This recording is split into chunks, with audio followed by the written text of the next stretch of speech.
I am going to try to get us started here. So, City Clerk, can you call the meeting to order and do a roll call? Yes, sir. Thank you. Mayor Robert Parkhurst. Present. Mayor Pro Tem Christine Lowe. Present. Councilmember Edward Garcia. Here. Councilmember Jean Goss. Here. And Councilmember Kelly Krebs. Here. Mr. Mayor, we have a quorum this evening. Great. Councilmember Krebs, can you lead us in the Pledge of Allegiance and Inspiration? Sure. Please stand if you're able. Ready, begin. I pledge allegiance to the flag of the United States of America and to the republic for which it stands, one nation under God, indivisible, with liberty and justice for all. So I've been thinking a lot about the impact of the fire and the mudslides on our trails, and just been really devastated by, the damage that's been done, and the prospect of losing access to, such an important part of our town for such an extended period of time. And so I was, feeling kind of down about it, and I was poking around to get some inspiration for tonight, and looking at trying to find something around nature healing itself, nature rejuvenating, and all of that. And I came across this short and sweet poem by Emily Dickinson called "To Make a Prairie."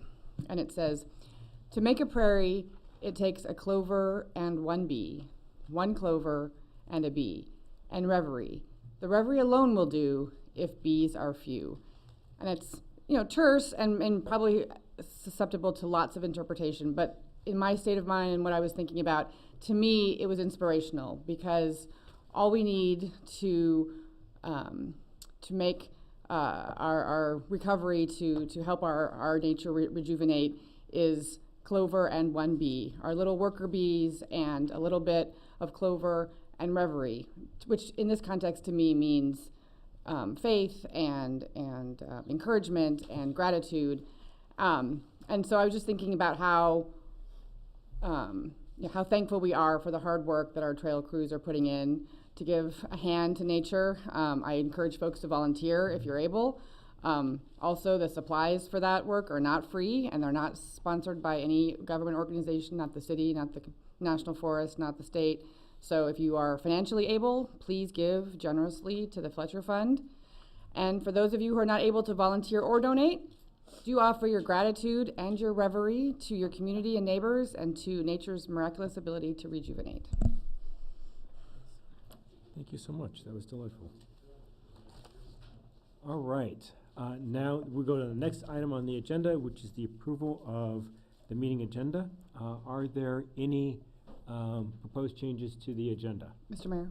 Yes. I would propose removing item D, as in dog, from the consent menu, the consent menu, the consent calendar. And removing it from the consent and having it as a discussion item. Yes. Second. All right. Are there any other changes to the agenda? So we've got a first and a second. So then, all in favor? Aye. Aye. Any opposed? All right. We have an agenda. City Attorney Gargosian, can you report out from closed session for us? Yes, thank you, Mayor. The City Council met in closed session to discuss public employment, title City Manager. No reportable action was taken. On item number 2, the City Council met with legal counsel regarding initiation of litigation. With respect to that matter, the City Council did unanimously approve, with the exception of Councilmember Krebs' recusal due to a potential conflict of interest, the initiation of litigation against Southern California Edison. And with respect to item number 3, public employee performance evaluation, title City Attorney, the City Council did not have an opportunity to discuss that agenda item. And so there's no reportable action on that. Great. Thank you very much. All right. We'll move on to the next item on the agenda then, unless there are any questions about the closed session. All right. Then I will entertain a motion for approval of reading of resolutions and ordinances by title only. So moved? These Second. are- All in favor? Aye. All right, so that's been adopted. We will continue on, and now we're on the approval of meeting minutes from the February 11th meeting. Does anybody have any changes to the minutes from February 11th? Did you receive any written changes to the minutes? Yes, sir, Mr. Mayor. The city clerk's office received one email from Councilmember Garcia noting that on the section of the minutes labeled public comment for items not on the agenda, the Mountain Trail was missing the word trail, and so that has been corrected. Great, thank you very much. Any other changes? Then I will entertain a motion to approve the minutes for the February 11th meeting. So moved. All in favor? Aye. All right. Now we'll move on to mayor and city council reports. Who would like to go first? Mr. Mayor? Go right to left? I can go. Okay. Let's You do, go first. Yeah, mine's brief, and the mayor was at every event that I was at. So I'll let him expand on some of it. But I did attend 2 events in one. It was the ribbon cutting for the hair salon at the Kensington, Dye Pretty, D-Y-E Pretty, as well as a chamber mixer that went along with that. So I am the liaison for the chamber, so I attended the mixer as well. It was very well attended, given what day it was. It was the day of the rain. But it was well attended, and it was a good event. So it's always refreshing to walk into the Kensington. You feel kind of unannounced, but to see the residents there, just so happy and you know, going about their daily lives, it's really a joy to see what happens there. Also, this last Saturday, I attended the opening day parade and festivities for Sierra Madre Little League, and then Sunday attended the opening day festivities, but not the parade, for Sierra Madre Girls Softball Association. I'll let the mayor expand, but the mayor did give some remarks for not having a kid that was in either of those organizations. Like some of us are coaching experience, like some of us are board experience. I will say, Mr. Mayor, that you gave very moving and thoughtful remarks and inspiring remarks. So thank you for that. thank you so much. And I will say that both board presidents, same thing. Tears in the crowd. They were their remarks about the volunteerism and service were well taken, and you know, I think those 2 organizations are vital for the lifeblood of our volunteers that kind of continue through to eventually probably sit at the dais here, right? So I just want to say those events are vital for our community, and I was honored to be there and to hear our mayor say such great words. That concludes my report.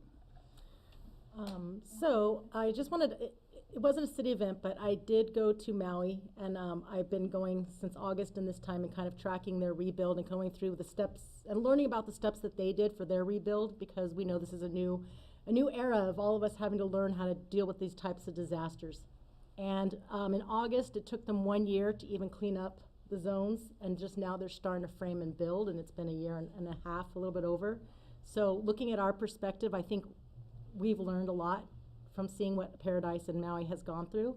But the same type of bonding and the same type of community engagement is always just so promising that it will be rebuilt. Things will come back. It was interesting to see how long that time took versus what we're experiencing here in the Eaton and the Palisades fires. On February 20th, I attended the Foothill Workforce Development Board. We had a really engaging, great meeting about how to better enhance our workforce for the new eras of what we're seeing, to not just different types of jobs, but what jobs are needed and what our workforce looks like. Obviously construction, and all the entities that go with that are very important. So we're looking at ways to involve youth now, not just adults in the workforce. the Workforce Development Board, and we'll be working with Pasadena Unified to help with their grants and their apprenticeships. So Sierra Madre residents and kids get ready for some really cool internships and apprenticeships at all ages. And I attended the Women's Political Caucus for Cal City's Zoom meeting. Again, looking at workforce changes coming up. And then we attended the Little League Parade, which was fantastic. I was late, so I ran behind you guys. Sorry. And I just don't want to take away from what you were saying. It was fantastic. It was so special. But it was also the honoring of Sue Laveau, our really close, amazing friend, and also Tom Canterbury. So it was really neat because their whole families were there, and they got plaques. And it was good for the next generations of parents to see how involved now the grandparents have been, and it's really neat to see the cycles of generations that have come down from kids that I grew up with on Little League and Softball League, and now they're the coaches and they're on the board, so it's pretty exciting. And then last, Mayor Parkhurst, thank you for attending the library board meeting for me. Councilmember Goss. Okay, thank you. Last Thursday, the 20th, I attended the Council of Governments meeting in COG in Monrovia. The meeting went very long, was over 2 hours, and the bulk of the meeting was devoted to a presentation by Julia Svetlana Juarez, representing Insurance Commissioner Laura's office. Her presentation kind of explained, I guess, from their point of view, the current insurance situation in the state, and particularly down here, which is not good, and I will just leave it at that. I asked her if she would come and present to our council, and she said she would be happy to do that. So at the end of the meeting tonight, I will ask to have that agendized. By the way, her number for the public who's watching is 800-927-4357. I have to say that many of the city representatives present were ill at ease with her presentation, and there was some fairly hostile pushback, particularly concerning the uncertainty surrounding the finances of the FAIR plan. This is a statewide issue, not just a SoCal issue. So I could bore you with all the details of it, but that took up about an hour and 25 minutes of 2-hour meeting. So I'm glad it's behind us. Some good news, though, from the Commissioner's office. As of last Thursday, Allstate, Mercury, AAA, and Farmers are writing new homeowners policies in the state. So that's good news. And that kept me from getting to the Planning Commission meeting on time, which I had to do right after that. And I got a text from the Planning Commission staff at 6:02 as I was getting in the car at COG that they had adjourned a 31-minute Planning Commission meeting, which I think is some kind of a record. Anyway, I did go take a look at the tape, and there were a couple of things I just wanted to share from that meeting, as short as it was. Most of it was City Attorney Gregosian's presentation on the state legislative update. And most of that was about new laws relating to development, evidently having to do with fees primarily and expediting local development. There's some useful information there. You might want to go take a look at the tape of that Planning Commission meeting on the 20th. Staff also presented links at the LA County website where the public can now get information and view maps of the current disposition of fire damaged properties. So we are still in phase 1 with EPA, but soon we're going to be moving into phase 2, where all the non-toxic debris removal will be done by the U.S. Army Corps of Engineers. And they will have maps there at the county website where you can take a look at specific lots and specific properties to see at what stage each one is at. Finally, the Planning Commission, this I think will interest a lot of people. Finally, the Planning Commission meeting on March 6th will be considering an ordinance to streamline development for the damaged properties in our city. So if you have any thoughts on that or opinions, I encourage you to communicate those to the Planning Commission or attend that meeting. Mr. Mayor? Thank you so much. Councilmember Creeps. Sure. I also attended the Little League opening day and softball opening day ceremonies, and yes, as everyone has said, it's just that's one of the greatest weekends in the city, just in terms of just seeing the energy and the new generation of kids who are learning to love sport, love teamwork, love our city, hopefully, and it's just a great event. I will say that Little League, actually both leagues very much thanked and honored our first responders.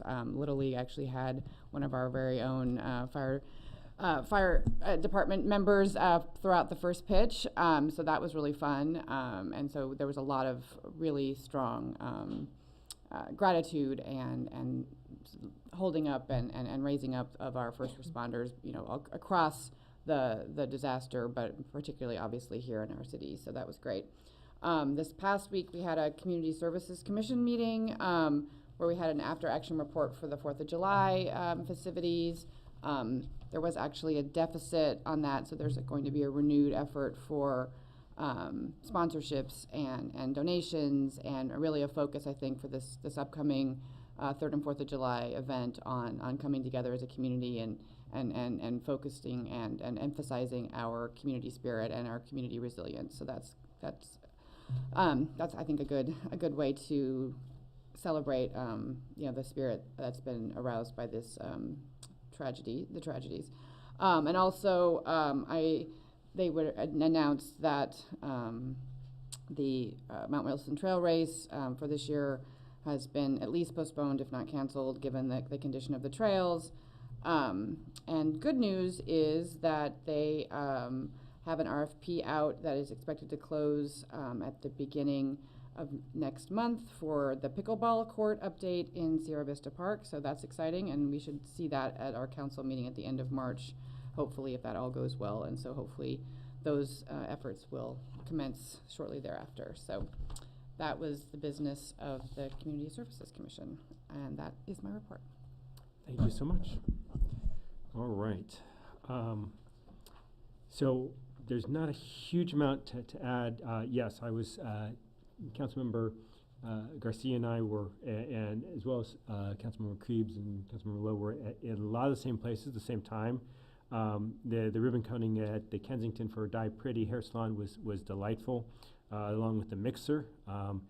If you ever get a chance to go to a mixer at the Kensington, let me tell you, the food's really good there. They have got a phenomenal chef. Those people are extremely fortunate. And the new owner for that salon is absolutely very energetic, just a delightful person. She's a lot of fun. That was the more uplifting part of the day.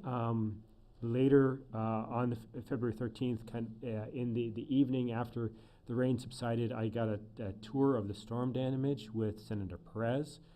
We went around and took a look at the areas that were impacted, some of the driveways that were impacted up in the lower canyon, as well as seeing some of the impact there at Grandview down near the spreading basin. So it was really good to have the senator there and see the problems we've had, and to be able to take that message forward to Sacramento and continue to support us. February 20th, there was a Clean Power Alliance meeting.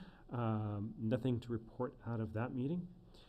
Then there was the Little League opening day on the 22nd. Not a huge amount to say. I mean, the league's 350 youth strong. They were very excited. Just an absolutely delightful event. All ages. It's just wonderful. Having one of the employees of the year, Mark Duson from the fire department, throw out that first pitch was great and really a great thing to see. Girls softball was the next day. I got to say, their spirit and their costumes and their signage and everything was just, they went all out. They really, really did a great job. And I love their tradition of having the youngest member of the league throw out the first pitch to the oldest member. It's just an absolute great thing, and one of the great things about the city, the energy that's there that other council members mentioned.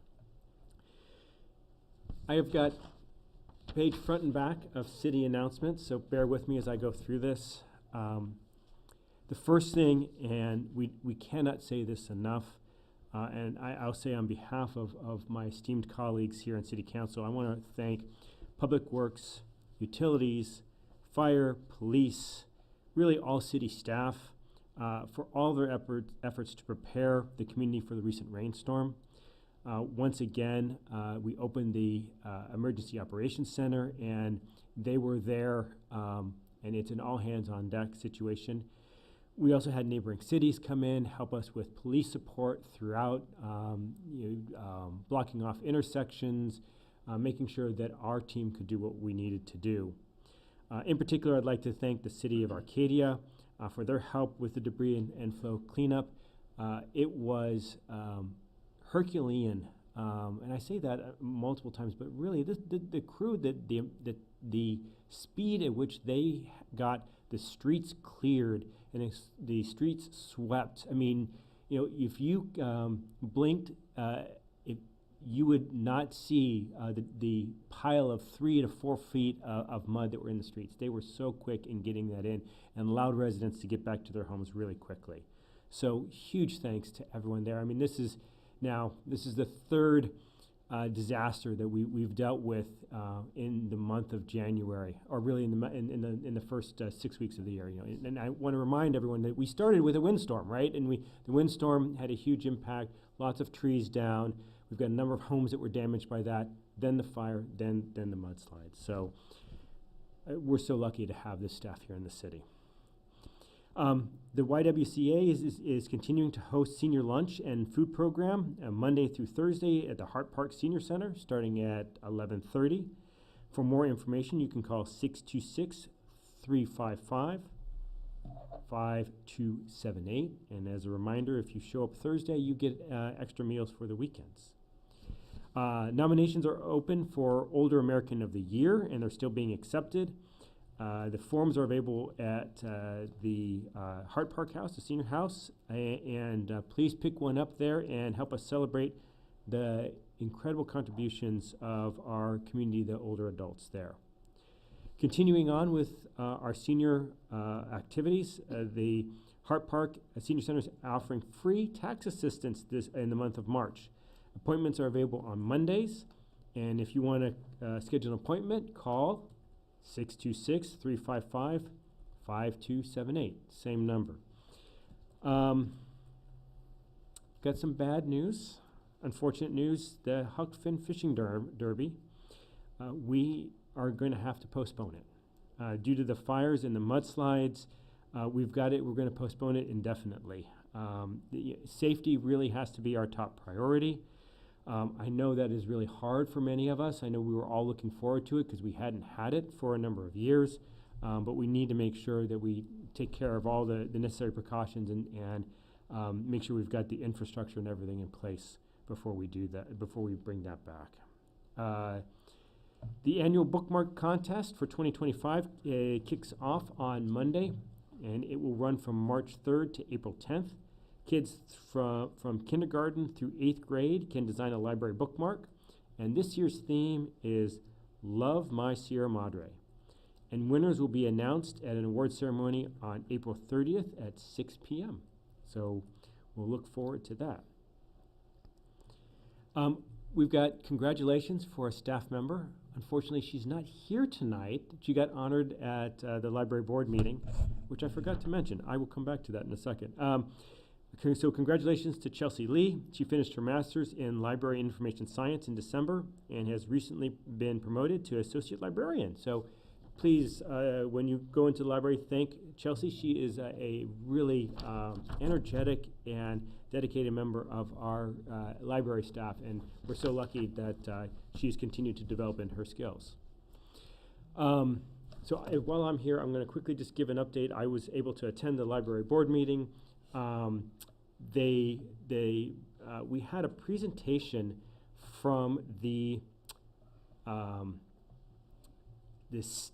Southern California Library Cooperative, and it was really interesting. It was established in 1963, and Sierra Madre was one of the first libraries to join, and it represents 40 independent city and county libraries in Los Angeles and Ventura County.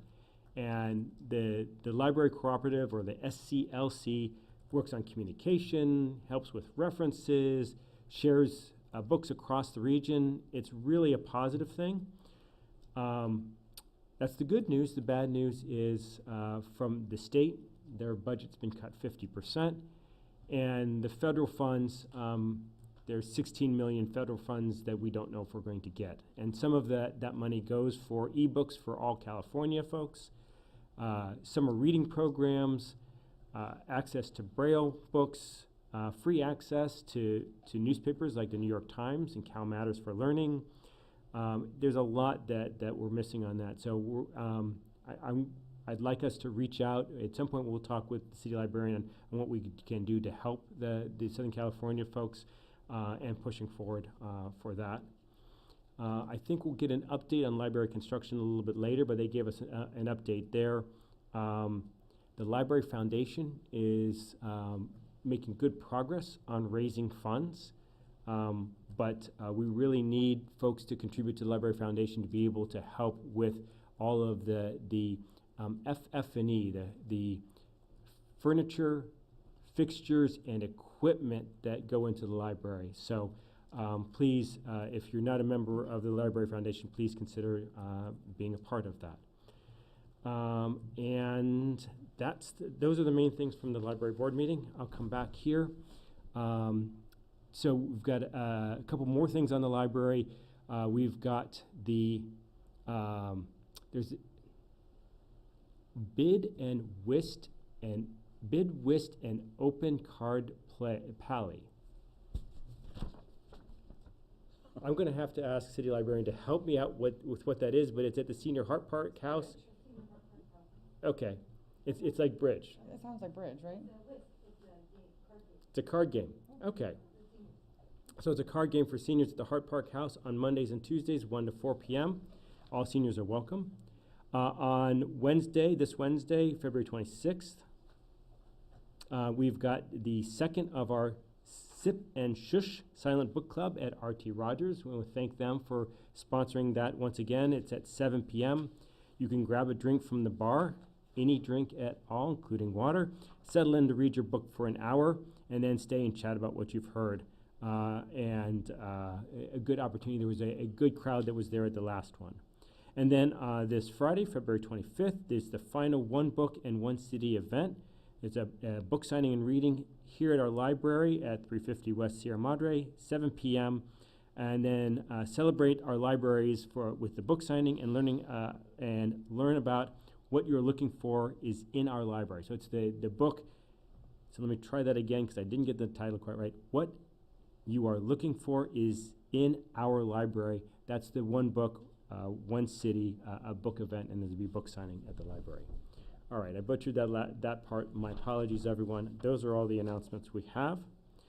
So now we will go on to the Public Participation Code of Conduct. We are now at the end of February. I don't know that I need to read it, but it is on the back of all the cards in the back. Just remember that we have a code of conduct for participation in the meetings. And now that takes us to public comment for any item that is not on the agenda.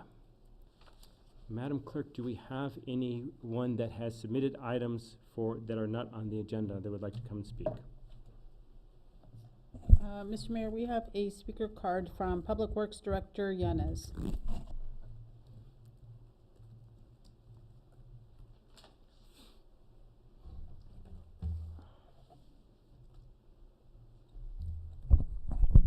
Good evening, Mr. Mayor, members of the City Council. I'd like to talk to you this evening about just a quick update on our library, progress on the library construction. Things are moving forward. What I mean by that is that we have completed the topography, we have completed the grading, also have completed the installation of new sewer lines. We went all the way from the existing current building all the way down to Mariposa. Currently are preparing the installation of water lines from the Sierra Madre Boulevard into the existing building. Unfortunately, I do have some bad news that we are behind schedule. I'm looking at about a 32 to 38 day behind schedule calendar. This in part to the many findings that we've had. We're going off 1955 blueprints, the original plans, and what's happening here is that the as-builts, which are those 1955 plans, are not matching to what we are finding behind the walls, and the foundation, on the roof. So we're having to make some on-the-fly adjustments or on the spot. TSK Architects has gone back to the drawing board to reconfigure the design to stay within the existing square footage area, whether that be we move a certain wall to the left by 2 feet or to the right by 2 feet, not jeopardizing the current design by a large amount, if that, you know, if that makes sense to you. Over the decades, I'm finding out that add-ons work was done on the building. 1960s, 1970s, 1980s. Again, things are surprises that I'm finding out, along with other underground buried items that we're finding in the foundation. All this does have a solution, and that is just going back to the drawing board and reconfiguring the math to add up to the design. Also, unfortunately, due to the windstorm, the fire situation, that did put us back. The air quality was not acceptable for the workers to be working in that type of environment. And right after that, the rainstorms a couple of weeks ago, that set us back a week. So all that rolled into a big ball of 32 to 38 days behind schedule. I do have a plan as far as I've met with TSK, I've met with A&G, I've met with Vertex in regards to how can we make up these 32, 38 days. And that will be overlapping the work. What does that mean? It means that if we are currently working with the electrician on site, then I would like the plumbers to also be there. I would like the carpenters to also be there. I would like the masonry workers to also be there at the same time. This will also include inspections being done simultaneously. As one area is completed or as we move forward, inspections are done. Extending the work hours, possibly adding additional 2 hours as we're hopefully, you know, coming out of winter. Days tend to get a little longer, a little more daylight. So extending the workday by about, you know, an hour and a half to 2 hours a day. The possibility of coming in on weekends, Saturday mornings, not a full day, maybe half a day, 5 to 6 hours a day. This, I am considering noise levels for our community. So what I'm talking about, it would be more inside the building type of work. No heavy machinery on Saturdays. It'll be more like carpentry work, masonry work, things that will be done indoors. I feel that by taking this approach for about a 4 to 6 week aggressive attack, we will catch up, make up those 32 to 38 days. At this time, I'll address any questions that this council may have. Question? Yes, sir. Thank you for the report. So I gave a report from the ad hoc committee that you chair 2 weeks ago. Yes, sir. And basically said the same thing, except the numbers are a little different, and I'm not quite sure. I told them that it was about a month, and the Vertex project manager assured everyone at the meeting that there had been extra time padded into the original time schedule, and that would be no sweat to get I think it was the end of January 2026. Are you saying now that that's now in question? No, sir. You're actually correct. What I'm saying here is that these are as we speak events. I'm also, I hope, as much as we need the rain, I hope we don't get another rainstorm of this type of magnitude or any type of other out of our control type of magnitude. We are still pursuing that January 26th schedule. Okay. But realistically, if I might comment, this is not as certain as what I was getting in that meeting just 2 weeks ago, so things have changed somewhat in the last 2 weeks. just a bit, sir. Okay. Just a bit. Okay, thank you. You're welcome. Yes. Thank you, I appreciate it, especially the remedy portion of your presentation. In terms of cost, is adding all of the extra hours or, you know, additional efforts to catch up on timing, is that going to increase costs, like overtime or things like that? No, ma'am. If there will be a cost, it will not be a large amount. That was also discussed and included in the original agreement for this project. These are events that we just have no control over, and the companies know that. Thank you. You're welcome. Mr. Mayor. And I'm not trying to shoot the messenger here, right? But I'm not doing that at all. But when we had the project manager here originally, these are the questions I asked. This is an old building. We're going to have surprises. Are you prepared for that? We're going to have weather. Are you prepared for that? Yes, we just have to build the shell. Once the shell is built, And now we're here and we're hearing these surprises in weather are setting us back. So that's a concern of mine, and it should be a concern of our residents. And I'm a voice of the resident, so I'd like you to articulate that to our project manager, that this is a concern, because we were assured that these wouldn't be issues. And I think it's just to Councilmember Jean's Goss's point is that we shouldn't be at this level of kind of it's a little, to me, feels like a little bit of panic. And I know it's beyond your control, but you're our liaison with them. So I just want to emphasize how I feel, and I'm sure the rest of the council feels, and how our residents and the people that have really poured a lot of time into getting this library project going forward feel. So if you could, express that, I would appreciate that. Definitely, Councilmember, point taken. That is why, if it's okay with this council, I would like to invite Vertex representative to be here and provide a brief discussion also to this council, if that's okay. I'll discuss this with the city manager to move forward with that. We might have some things to put on future agenda. I'm expecting that may happen here. Yes, sir, Mr. Mayor. Okay. All right. Thank you so much. Thank you. Thank you for your report. Thank you, sir. Yes. Do we have anyone else for items not on the agenda? Mr. Mayor, we do not have other speaker cards for items not on the agenda. All right. Then we'll go on to our presentation, and that is a report from city staff on a mid-February winter storm. We'll be giving that report. Thank you, Mayor. It's going to be multiple staff members, and we'll bring back Public Works Director Inez.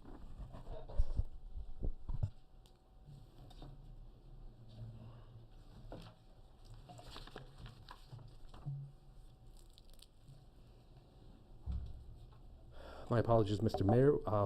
I didn't catch that remark. So with the storm report. Yes, sir. Good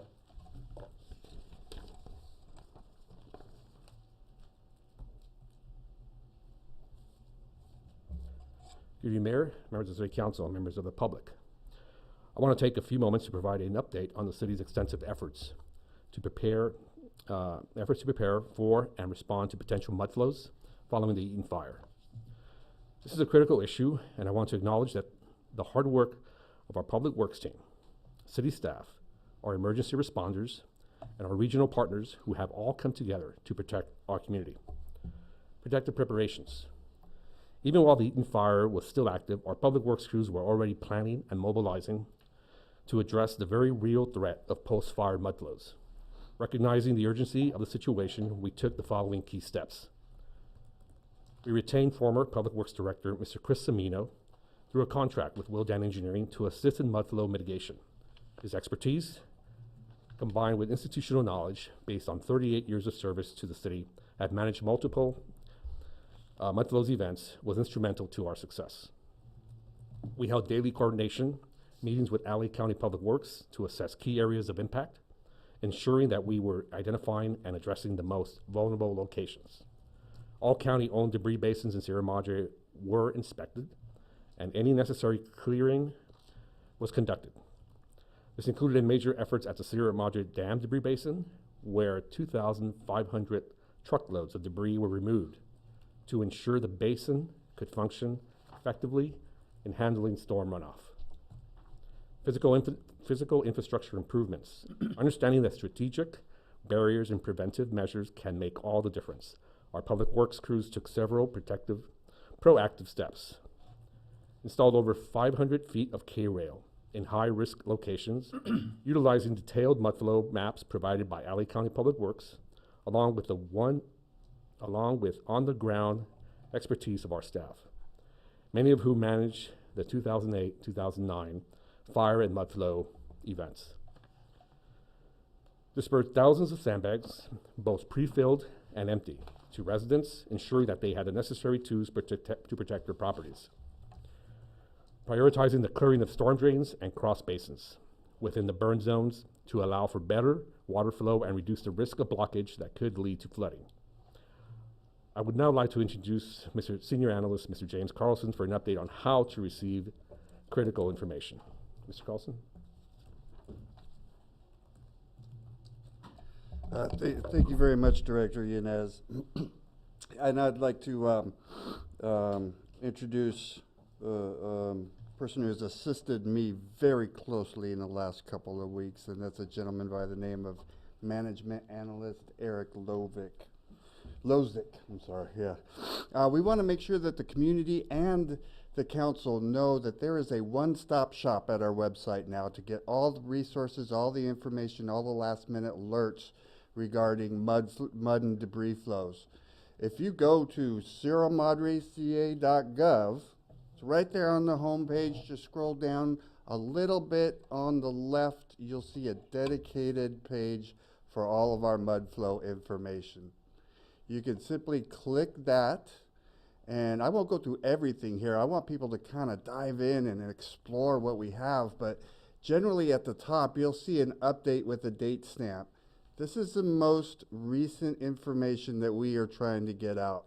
Currently, we're really, we're showing the no street parking from 7:30 to 4:30, 7 days on a week on Canyon Crest. We want to make sure people know that that's the only no street parking in effect right now. And the reason for that, I think most people know, is the county is very busy getting the sediment out from behind the Sierra Madre Dam again. If you scroll down a little bit, additional information, what property, private property mud and debris removal, how we're going to handle that. We are learning things as we go.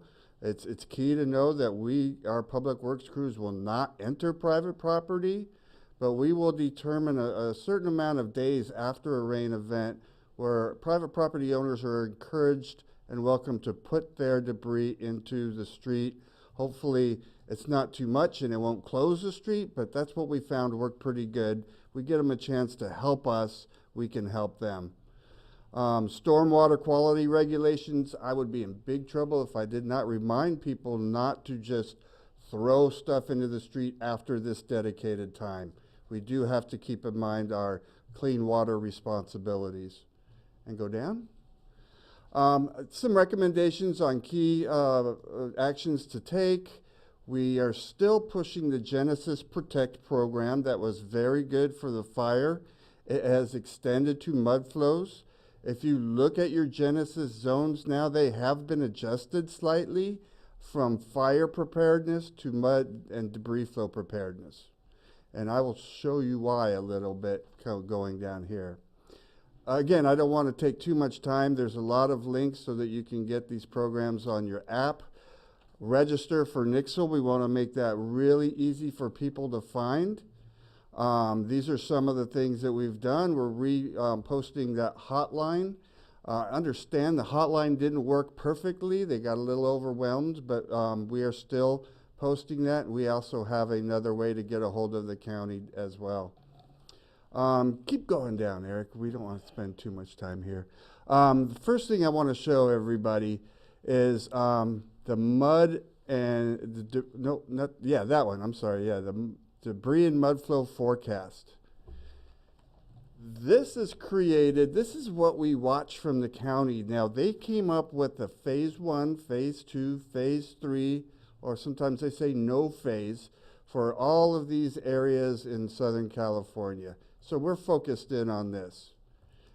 It was just 2 days before the event that we noticed they posted a phase 2 on this site. Go ahead and scroll all the way down a little bit. At the bottom, you can get a description of what these phases really mean. We had received in our planning process a phase 1 map about 2 weeks prior to the event. But we didn't get the phase 2 and phase 3 maps until just a couple of days. We took a look at the phase 1 map and we matched it against our own intuition and our local knowledge, and we knew we were doing pretty good. But I do want residents to know they can come to this site if they know. Of course, we're going to put it out on Nixle and everywhere we can, but these are the phases that we are watching, and they come from the county. They're based on a lot of hydrological data. They're based on the WERT report that was from the state and a lot of their engineering. Get out of this one and let's go to those phase maps. evacuation plan. And real quick right here, what I want to show you is this is the entire Eaton area. And so when you click on this, you might say, this doesn't look like Sierra Madre whatsoever. But that's on the far west side of the Eaton area. You scroll down, we'll get into Sierra Madre, and I want you to pay attention how much more color and dendrites you're going to find in Sierra Madre compared to some of these other areas. So we are just about getting to Sierra Madre, and right here. These are the maps, and they are color-coded. The green part is the phase 1 expected flow. Once it gets to this orange color, now you're looking at a phase 2 expected flow.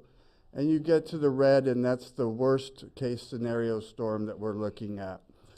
Like I say, we matched a lot of our work, where we put our K-rails, where we put our sandbags, and we compared this, and we felt pretty ready. You can see right here is Sierra Meadow. It didn't end up flowing quite like that. It wasn't that bad. Part of it is because of some of the BMPs we put up at the top. Part of it is we are watching our debris dams. This is a place we'll have to empty going forward. Mount Wilson Trail Road, you can see here. And this is part of what we don't really like to see. I'm sorry, this is One Carter Estate.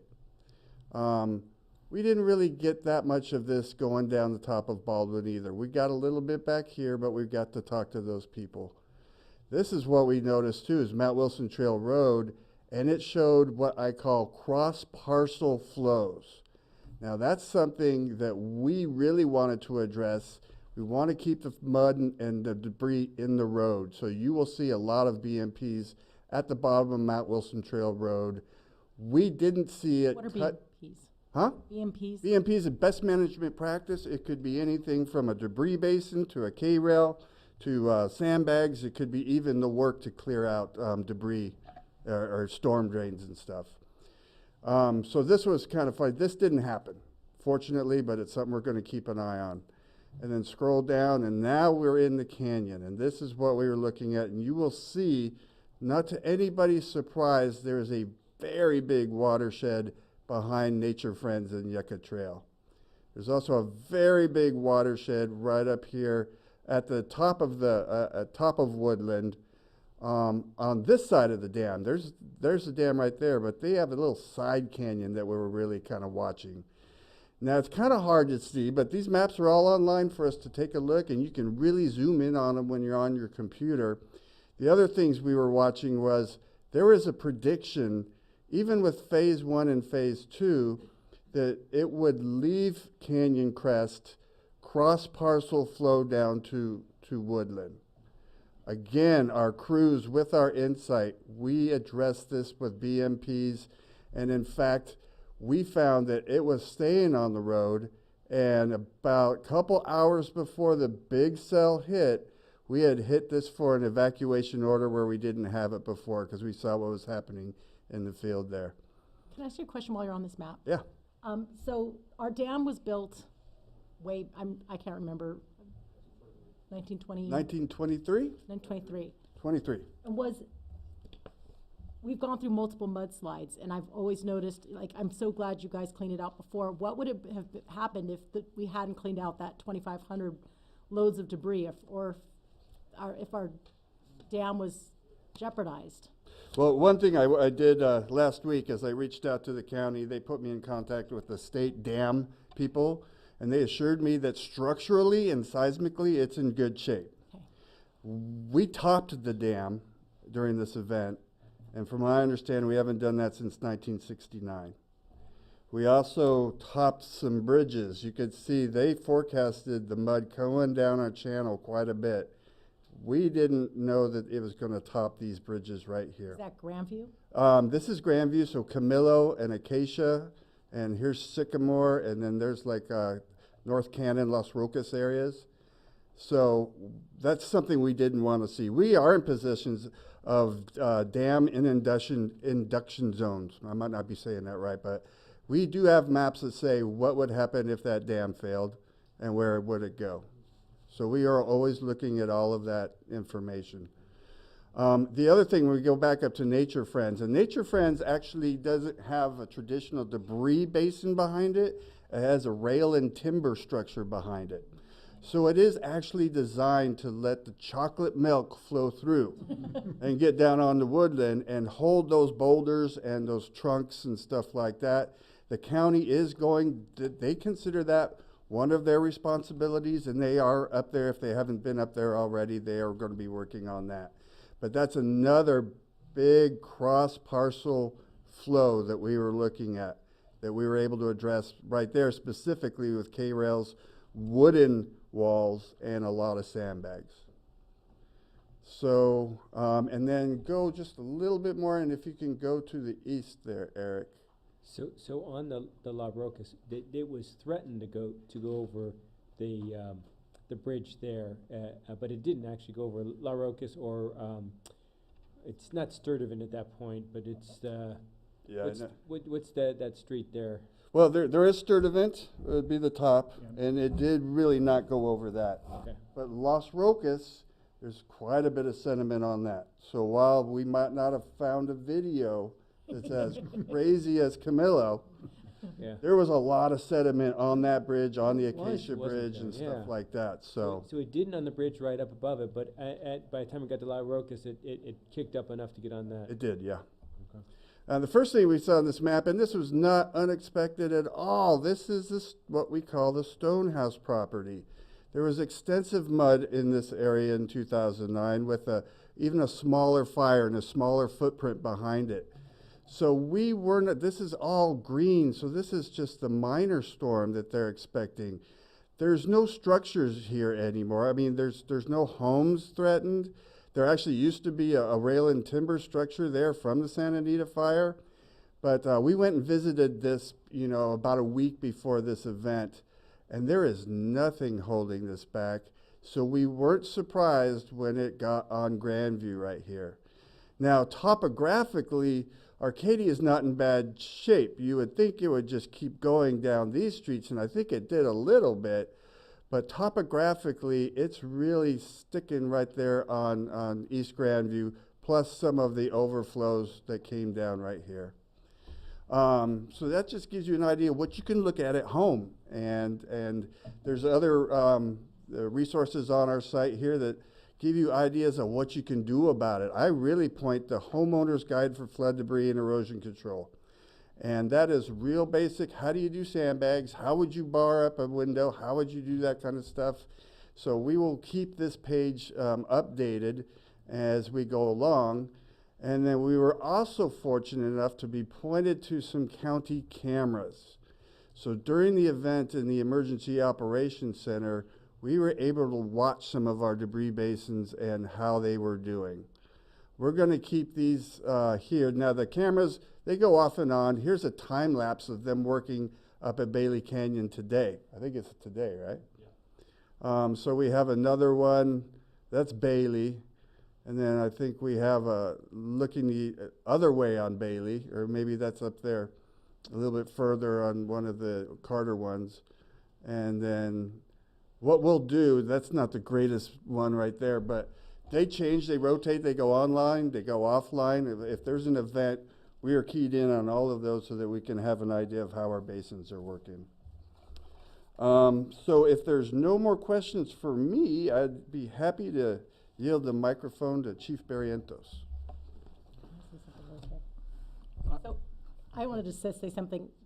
We've been honoring all of our first responders, but literally I think we need a new shirt that says Sierra Madre Strong Public Works, because you guys were phenomenal. And it was like 36 hours, just like firefighters are doing it, 36 hours straight, working and working and working at all hours of the night. And it was just enthralling to see, and it felt so much safer. Because at first it was like, I was even panicked. I was calling neighbors in the canyon, and I'm like, oh my gosh. And then you guys reassured us, and you did such a great job of evacuating as best as you could, as people would allow you to.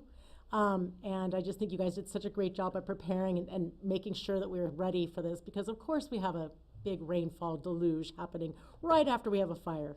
So thank you so much. Mr. Mayor? Yes, go ahead. So, Management Analyst Carlson, Senior Management Analyst Carlson. As far as Phase 3 goes, do you know if it changes because we have had some debris flow, so there's not as much built up on the hillside. Will they update those maps since some has already come down? Yeah, or- that is a good question, and I attend a regular county task force watershed meetings every week. They're down to 2 or 3 a week now, fortunately, but what I got from the modelers is that they think that this could have been a 20 to 25 year storm. So that's something that they take into account. And the amount of topsoil that came down is actually beneficial. So we might not have the amount, the tonnage coming down, but this was a phase 2. If we're looking at a phase 3, and they are scrambling to get those debris basins cleaned out as fast as they can. If you get a back-to-back storm, there's still a lot of concerns. So take your evacuation orders seriously. Thank you for that. And to piggyback on what Mayor Pro Tem Lowe said, if you know me, I don't get very passionate. I got a little passionate with Director Yanez, not him personally, but I do want to say exactly what Mayor Pro Tem Lowe said. I want to applaud our Public Works Department, and I want Director Yanez to now pass a good message to all staff. Thank you for doing all that you did so everything was going according to plan. So thank you, Director Yanez, for your leadership of Public Works. And Stephen McGee. Of course.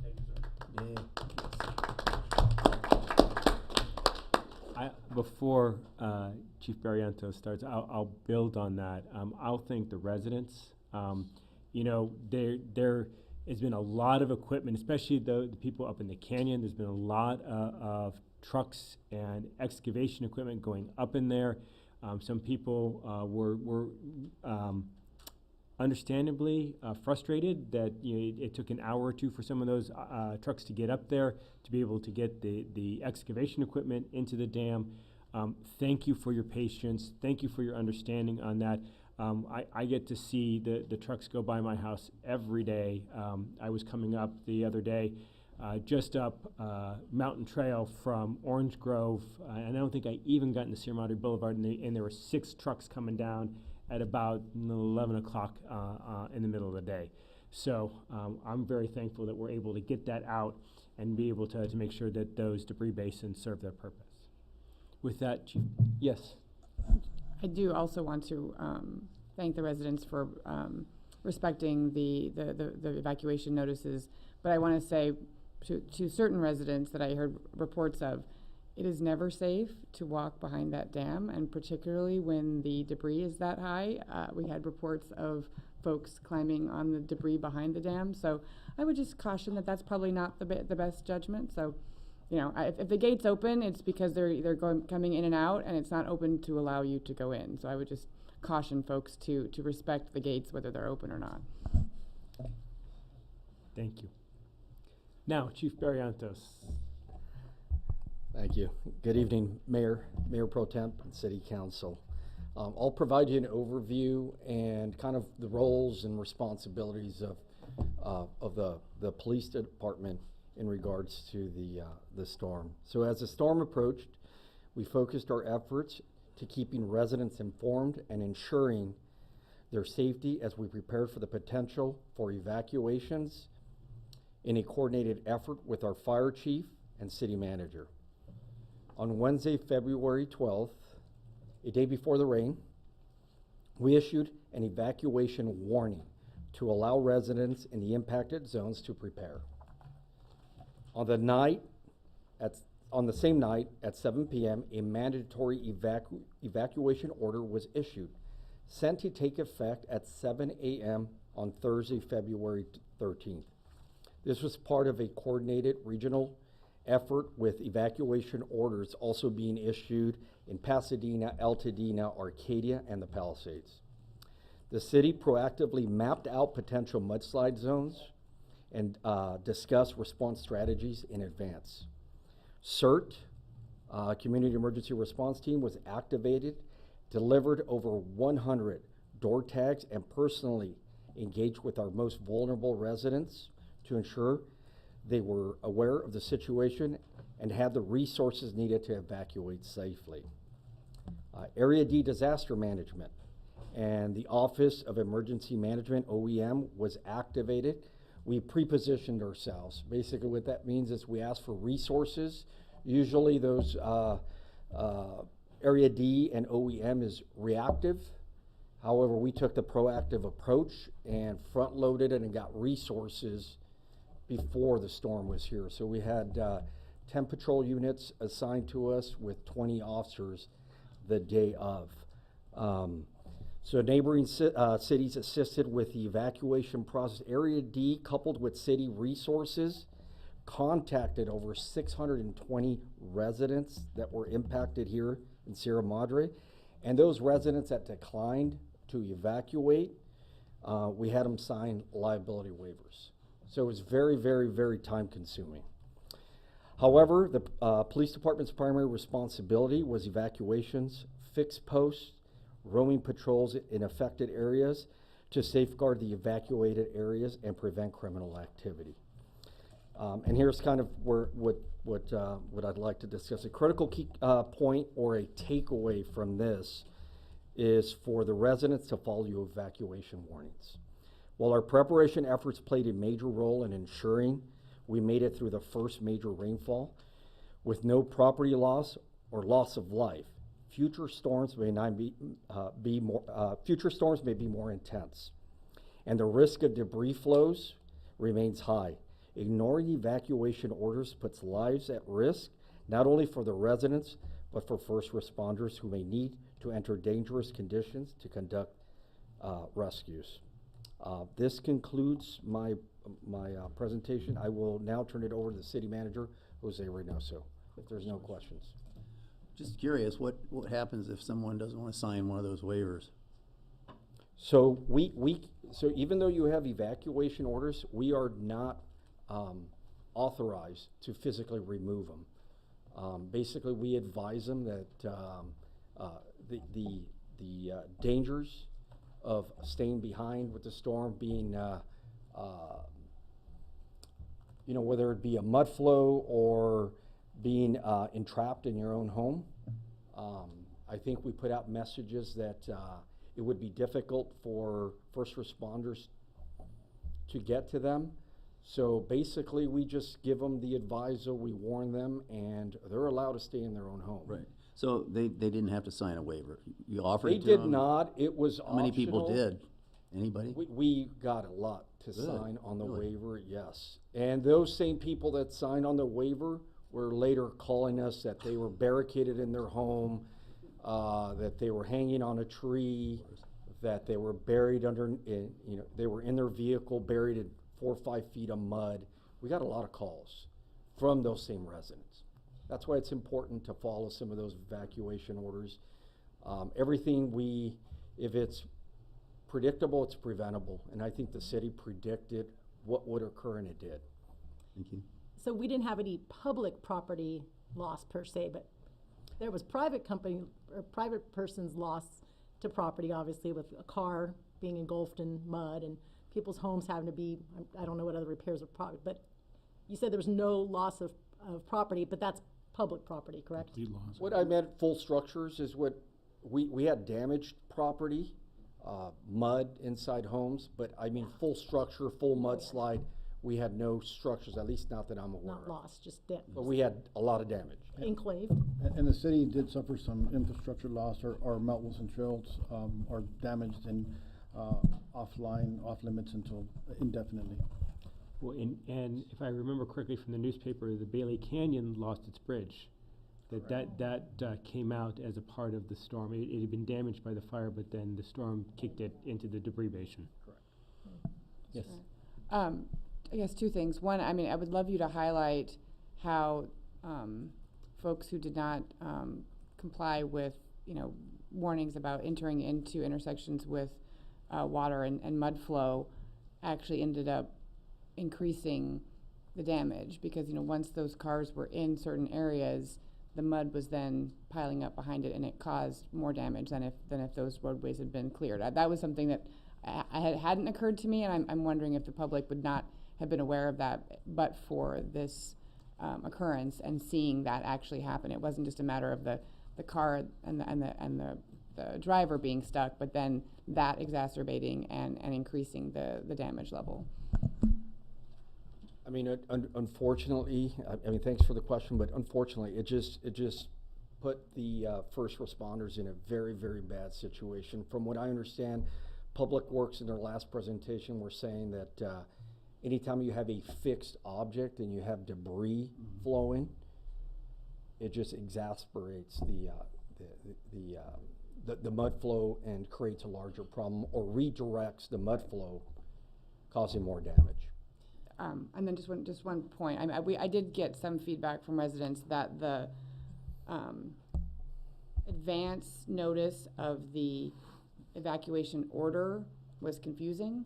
So like when the order went out on the evening before, on Wednesday evening, for that there was going to be an order effective the next morning, I think that there was some feedback that was confusing for people. So I don't know if it was a matter of the way it was phrased, or people are just used to getting, alerts that are immediately effective. So just that feedback in terms of if that, it's a great idea, right? Because you give people much more time to prepare, and that should be helpful. But just take that feedback in terms of the next time for how we phrase those, or how we communicate that, because there was, I think, some confusion.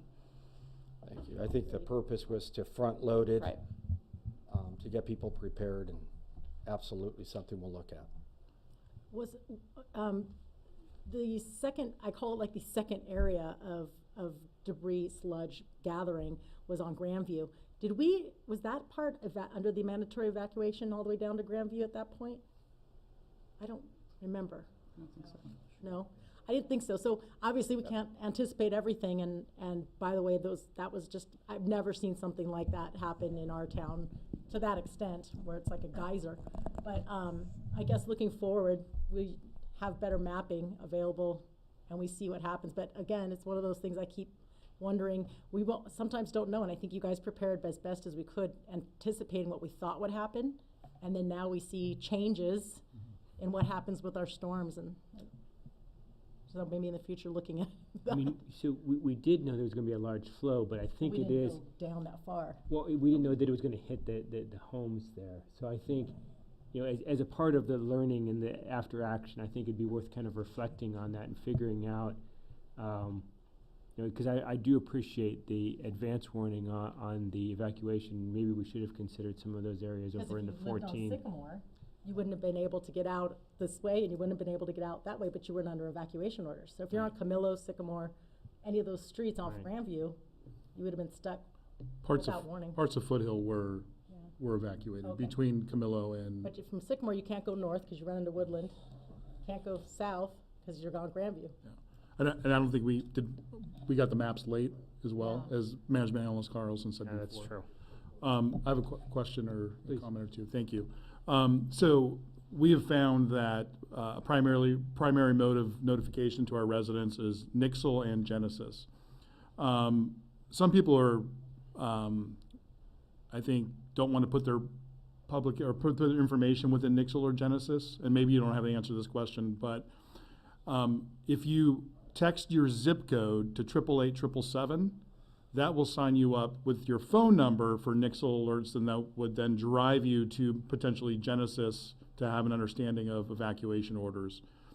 If it's just your phone number at that point, it's not you actively putting in your address, name, email address, and all those other things. Is that your understanding, that they just capture your phone number with your zip code, and then will throw out Nixles that will then potentially push you to potentially Genesis?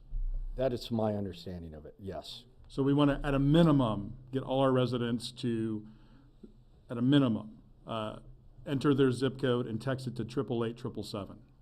But Yes, that's the city giving the message to Nixle. It doesn't do that automatically. It's the city getting information from Genesis and feeding that out in their own Nixles.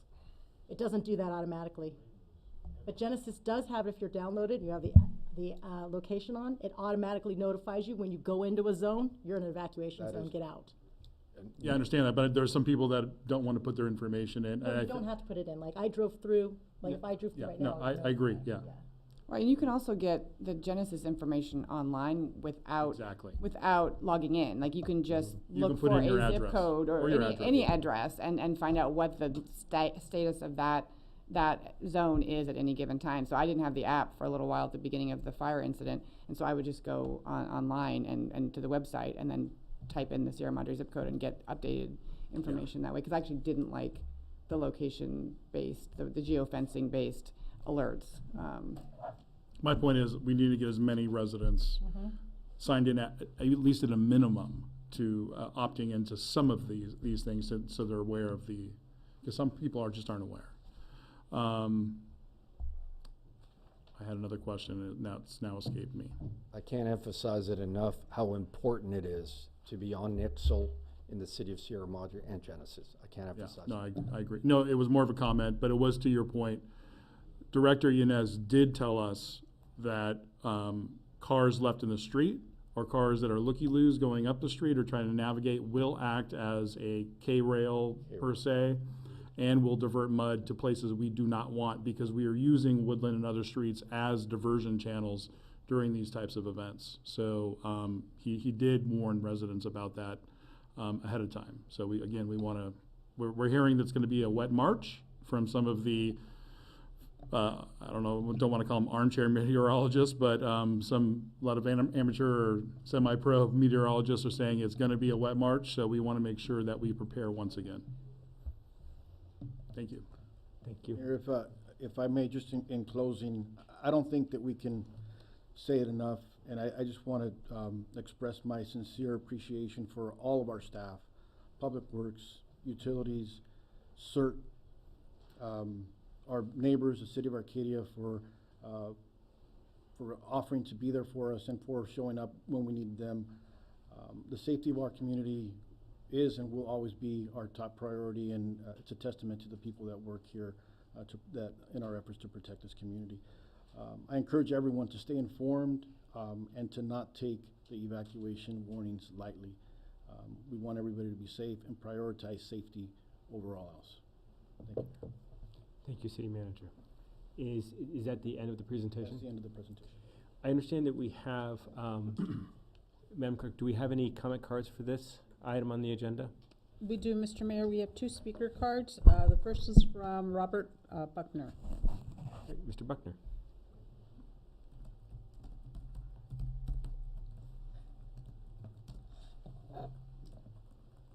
Let's see. Good evening. All I can, I would like to give my sincere thanks to the city staff, Public Works, Public Safety. I've lived here 40 years. There's nothing like this that's ever happened.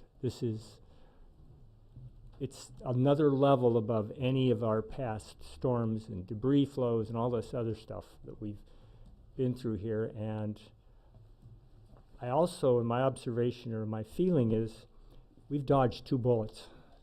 The fire, the winds died down, direction changed, whatever it was, we didn't have an Altadena here. And it could have easily been. There were probably, 4 engines available to put it 5. That's what would happen if you'd had 50 homes on fire. We were so lucky, and the rains stopped before the Sierra Madre Dam reached the top. So it was stopping the heavy material, the boulders and whatever else. The only thing going over was stuff that was light and floaty and muddy. And so we're so lucky, and now we've had a nice dry spell, and they can haul some of this off so we can take another hit if we get it. Now, I'm going to shift one other thing. There was a presentation, a beautiful presentation on debris flows at Caltech at the very end of January. It's really entertaining. One of the little points they made was that the Sierra Madre Dam is not sufficiently capacious for the full brunt of the fire we had. Plus, if we had had more water, it would have filled, it would have been pouring down, all of whatever debris would have just been going over the top of the dam, would have been horrendous. So that didn't happen, and there's probably not much that anybody can do to increase the capacity of that dam. Now, the final thing, live on Acacia, we're 1 block below Camillo. So we spent plenty of time watching the water flow down the wash, And we were observing it the day that the event happened. And we noticed that some city crews were also, much later in the day, were also observing it. And if you go up there during any, reasonable good rainstorm, you'll notice that the water flows in the bottom of the wash. It's not well engineered. The water rides up one side, it aims to the north of the bridge, and the water, even just with the controlled flow that the dam gives us, water was within about this height of coming up on Camillo. It hits that north side of the bridge on the west side, and then it turns and goes full blast to the south side where it goes into people's yards. It was, again, about this far from the top. Anytime the flow is not controlled by the dam, the water's going to end up on our street. We've never seen this before in 40 years. People didn't know there's no anticipation. Many people have had little debris flows on their streets. They put up the sandbags or they put logs out or whatever it is to keep the flow in the street.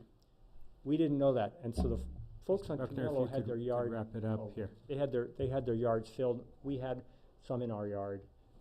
We're still cleaning it up, and we're very happy that we did have that little bit. Thank you, sir, so much for your comments. Mr. Clerk? Mayor, the second speaker card is from Tony Buckner.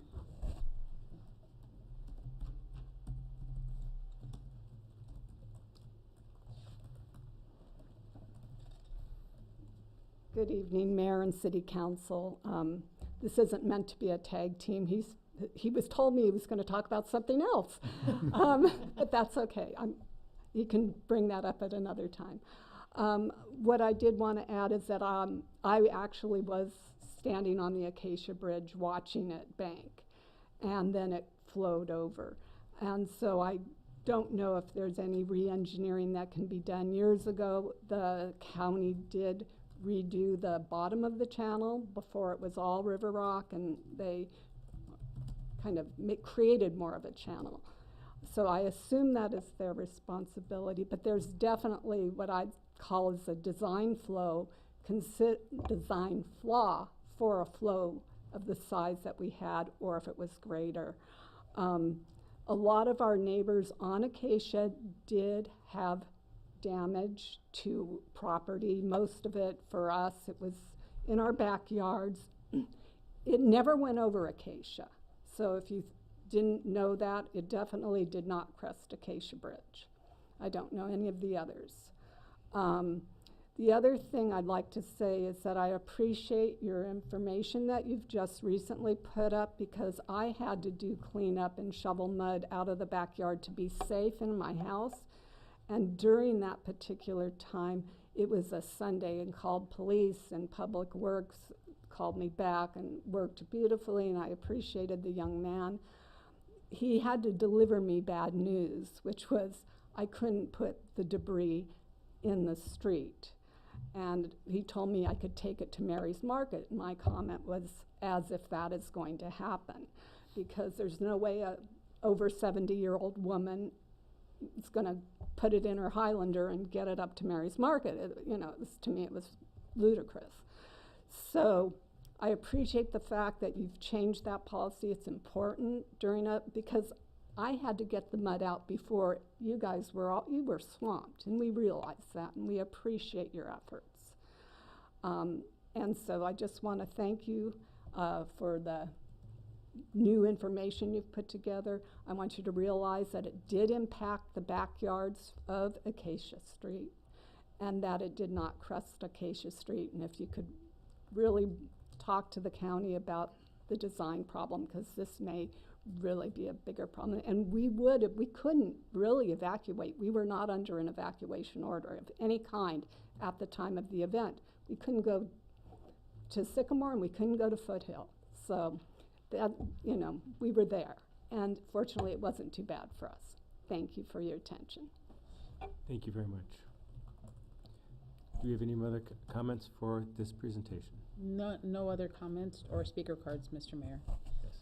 Mr. Buckner raised some really important points, not the least of which is the actual given how the nature of the magnitude of storms, the capacity of that catch basin. I'd like to know if that's true or not, and if there is anything we can do in the short term to maybe shore up, increase the height, or do something to provide a little more capacity in that dam.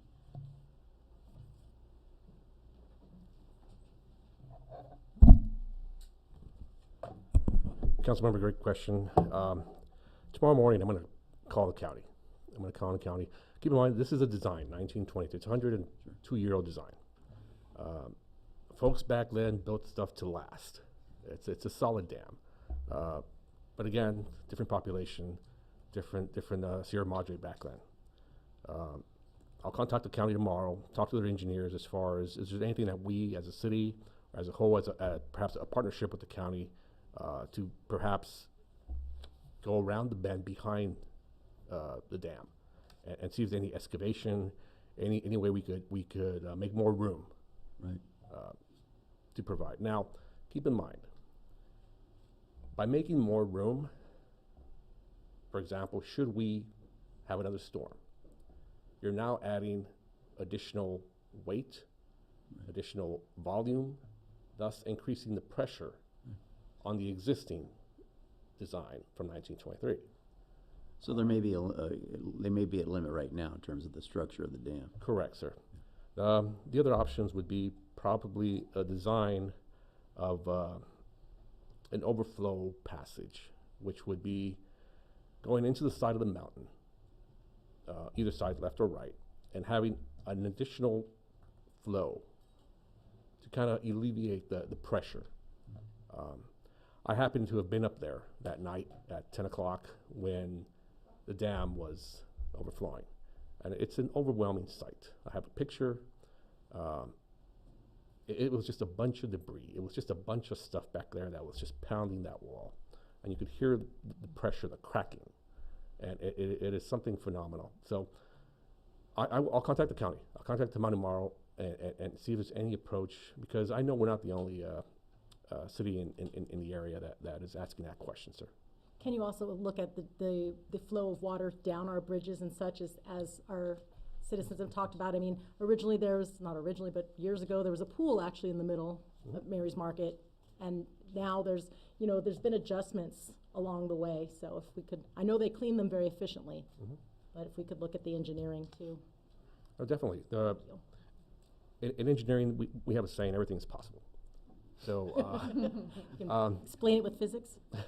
definitely, I'll also contact the county to see what's available. Again, the design is from 100 years ago, the volume, the terrain, the topography at the time. And again, this is just a massive, a large amount of water that came down in such a short period of time, along with the fire debris, thus adding to you're trying to put this much stuff in this much space. And that's what happened that night. But definitely, everything's possible. Yeah. Thank you so much. Thank you.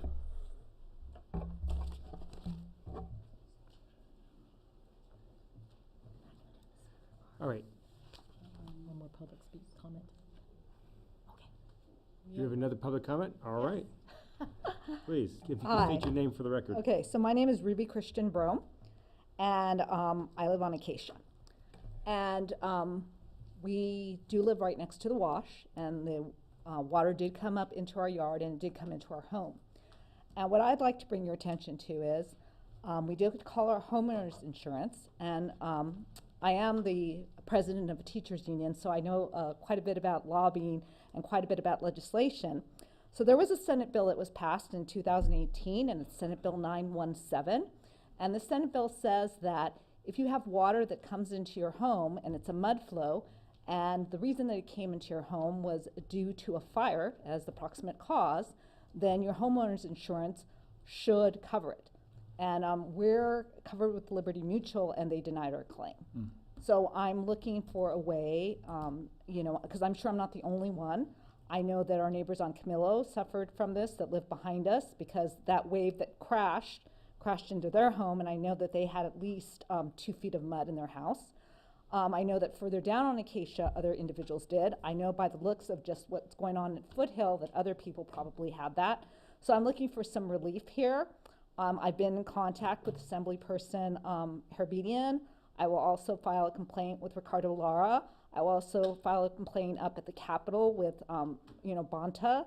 So, but I'm looking for some relief here for Liberty Mutual and other insurance companies to follow the law. So this was, the proximate cause of this was definitely a fire. It was not, what I was told was by my insurance company that it was an earth movement, right? But yes, perhaps the earth did move, but it was because of a fire.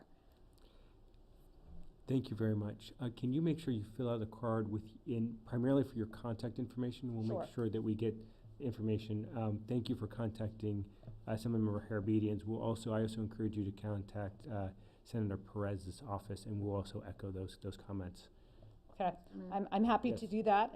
I was just going to say, and you might be interested in a future agenda item tonight where we are actually going to consider declaring an emergency related to the mud flow incident and tie it to the fire. So to the extent that that passes later on this meeting, you would have that evidence to show to your insurance company that your city has declared it an emergency related to the fire, if that's helpful. Yes, thank you. And I do know for my neighbor that they have spent a lot of money because they have had people at their house for 10 days digging mud out of their house and taking it up to, I think they were told to take it to the city yard. I'm not sure exactly where they were told to take it. So it's quite a cost, even if it's in, because the concern being that there wasn't really that much rain. And when we looked, like when I came home from work and I looked in there, it wasn't a tremendous amount of rain outside. I wasn't soaking wet, etc. And for how the capacity of that dam went from, it's about 15 feet deep, and it went from, average flow that we have of 7 feet to over 14 feet in a matter of minutes, right? So for that to sort of happen in that way, without any kind of advisement, any kind of evacuation, I was able to get our car out because I went very swift and very quick. And so I was able to get out before the boulders hit, the next street, which was Foothill, and went out onto Grandview. So, but other people weren't able to do that. So, so there is, that whole situation of, how do we mitigate that?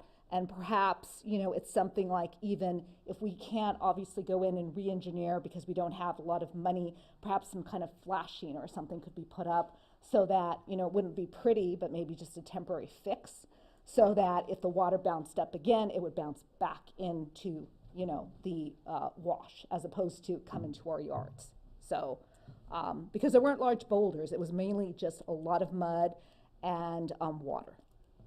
Thank you so much for your comments. All right, thank you. Mr. Mayor, They're in the back. They're in the back. Okay, great. Sorry. Mr. Mayor, we have a speaker card from Bill Patzert. Patzert. Mr. Mayor, Mayor Pro Tem, council members, Bill Patzert, 442 Mariposa Avenue. Now, anybody that studied the history of Southern California knows there's 4 seasons, all right? That's drought, followed by fire, followed by floods, followed by mudslides. And there's a long history. When we look at the beginning of the century, say from the 1900s to the 1950s, we've had huge floods, mudslides. In 1934, a whole village was wiped out above Montrose, the great Montrose flood and fire. 1938, half of downtown LA was wiped out for 3 miles on both sides of the LA River. So as a consequence, what we did was we built billions of dollars worth of flood control. Billions. Not water catchment, flood control. A good example is the concreting of the LA River. That's 51 miles of concrete. Also the Santa Ana and the San Gabriel River. And in the foothills behind us here, there are catchment basins that go all the way from the Inland Empire to the San Fernando Valley. Lots of catchment basins. Like I said, it costs billions of dollars. And our dam, I think, qualifies as one of those catchment basins. And they work. We've never had, since the 1950s, what I would call a catastrophic flood or mudslide in Los Angeles. because of the billions of dollars that the Corps of Engineers has poured into these mountains here. But the important thing about a catchment basin is that once it catches and it fills up, it has to be emptied immediately, all right? And so the important thing, we have a fantastic catchment basin behind that dam, all right? But as soon as it fills up, it's got to be emptied. And it's not the only catchment basin here. And so the lesson learned here, all right, is that they did partially empty behind the dam before the rains, all right? And in many ways, it did save an awful lot of property damage. So all I would say is that clean out that catchment basin as soon as you can, because those rains were not that heavy. The first rain was 3.2 inches at my place, and the second rain was 4.3, all right? That's not anywhere near record-breaking. So if you think you had a record-breaking event here, the thing that caused so much damage, it happened so close to the fire on the hillside. But none of this was unexpected, none of this was record-breaking, but it was that catchment basin that saved a lot of property damage. So that's it. Just clean out the catchment basins. Thank you, Dr. Patzer. All right. Any other comment cards that have come in? No, sir, Mr. Mayor. Great. I appreciate all the feedback on that item. All right, we'll move on to the consent agenda. City Clerk, could you read the consent items by title only? Yes, thank you, Mr. Mayor. There are 3 items this evening for City Council's consideration. The first of the 3 is item A. It's consideration of Resolution 25-14 approving certain demands. It is staff's recommendation that the City Council approve Resolution 25-14. Moving on to consent item B is the second reading of Ordinance 1478, designating the city manager as the Director of Emergency Services. And it is staff's recommendation that the City Council read this ordinance by title only, waiving further reading, and adopt Ordinance 1478. And the third and final resolution on tonight's consent calendar is Resolution 25-06, establishing a legislative advocacy policy and authorizing the city manager or designee to take policy positions on legislation, regulation, initiatives, or opportunities. And it is staff's recommendation that the City Council consider the adoption of Resolution 25-06. Mr. Mayor, that concludes my report. Thank you, Madam Clerk. Do we have any questions on consent item A? Item B. Item C. Mr. Mayor? Yes. So I thought, the question is really kind of going back to our last meeting, what the recollection was. I thought one of the items, and correct me if I'm wrong, was that we wanted also it to be reported out at the next council meeting. Does it not say that? It doesn't say that, I don't think. It does say notify the council. I didn't catch that.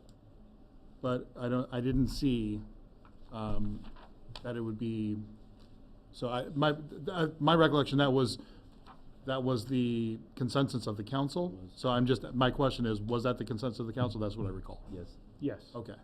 And I could be wrong, maybe I'm misreading it, but I don't see it in there. City Attorney. Yes, I struck that language. I don't remember it being a requirement that at the council meeting, council members be notified, only that they receive notice. And so there's a provision in here that the city manager is going to provide the council with notice. But if you want it read out at the council meeting so that the public also receives notice, That's what, then we can include that. Okay. Yep. That was my question. I'm seeing head nods. Is that enough direction that we can approve the item, or do we need to edit and bring it back? No, I think you can, this is one of those, I think you can make or if you'd like, I can suggest the edit to the resolution today. Please, why don't you suggest the edit, and then that way I'd like to be able to approve it tonight. So do you need a minute? Yes. Okay. So why don't we take public comment, and then we'll come back, and if we've got time, then we'll, otherwise we can delay it. So, Madam Clerk, are there any public comments for the items on the consent agenda? There are, Mr. Mayor. There is actually one comment card from Glenn Lambden. Great. Mr. Lambden. Honorable Mayor, Madam Mayor Pro Tem, Council, and staff, Glenn Lambden, Sturdivant. Really struggled with this one. I talked with you last meeting. My concerns are, I believe that this, the way it's proposed, takes 3 bites out of a toxic apple. As we all know, legislation or public policy is created through the legislative authority that you all have, that's given to you by the people. This, I believe, still creates public policy, but it's not doing it through the process that we're familiar with, and at best, it violates the spirit of how public policy is created. To give staff a voice in creating public policy is really not how it's done.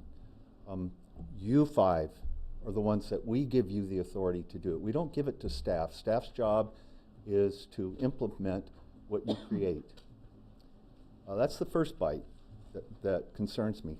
The second is that it gives the mayor, in effect, a proxy vote of the rest of you, or whoever the makeup of the council is. It gives him the vote, but it takes that power away from you. And that's not when we elected you.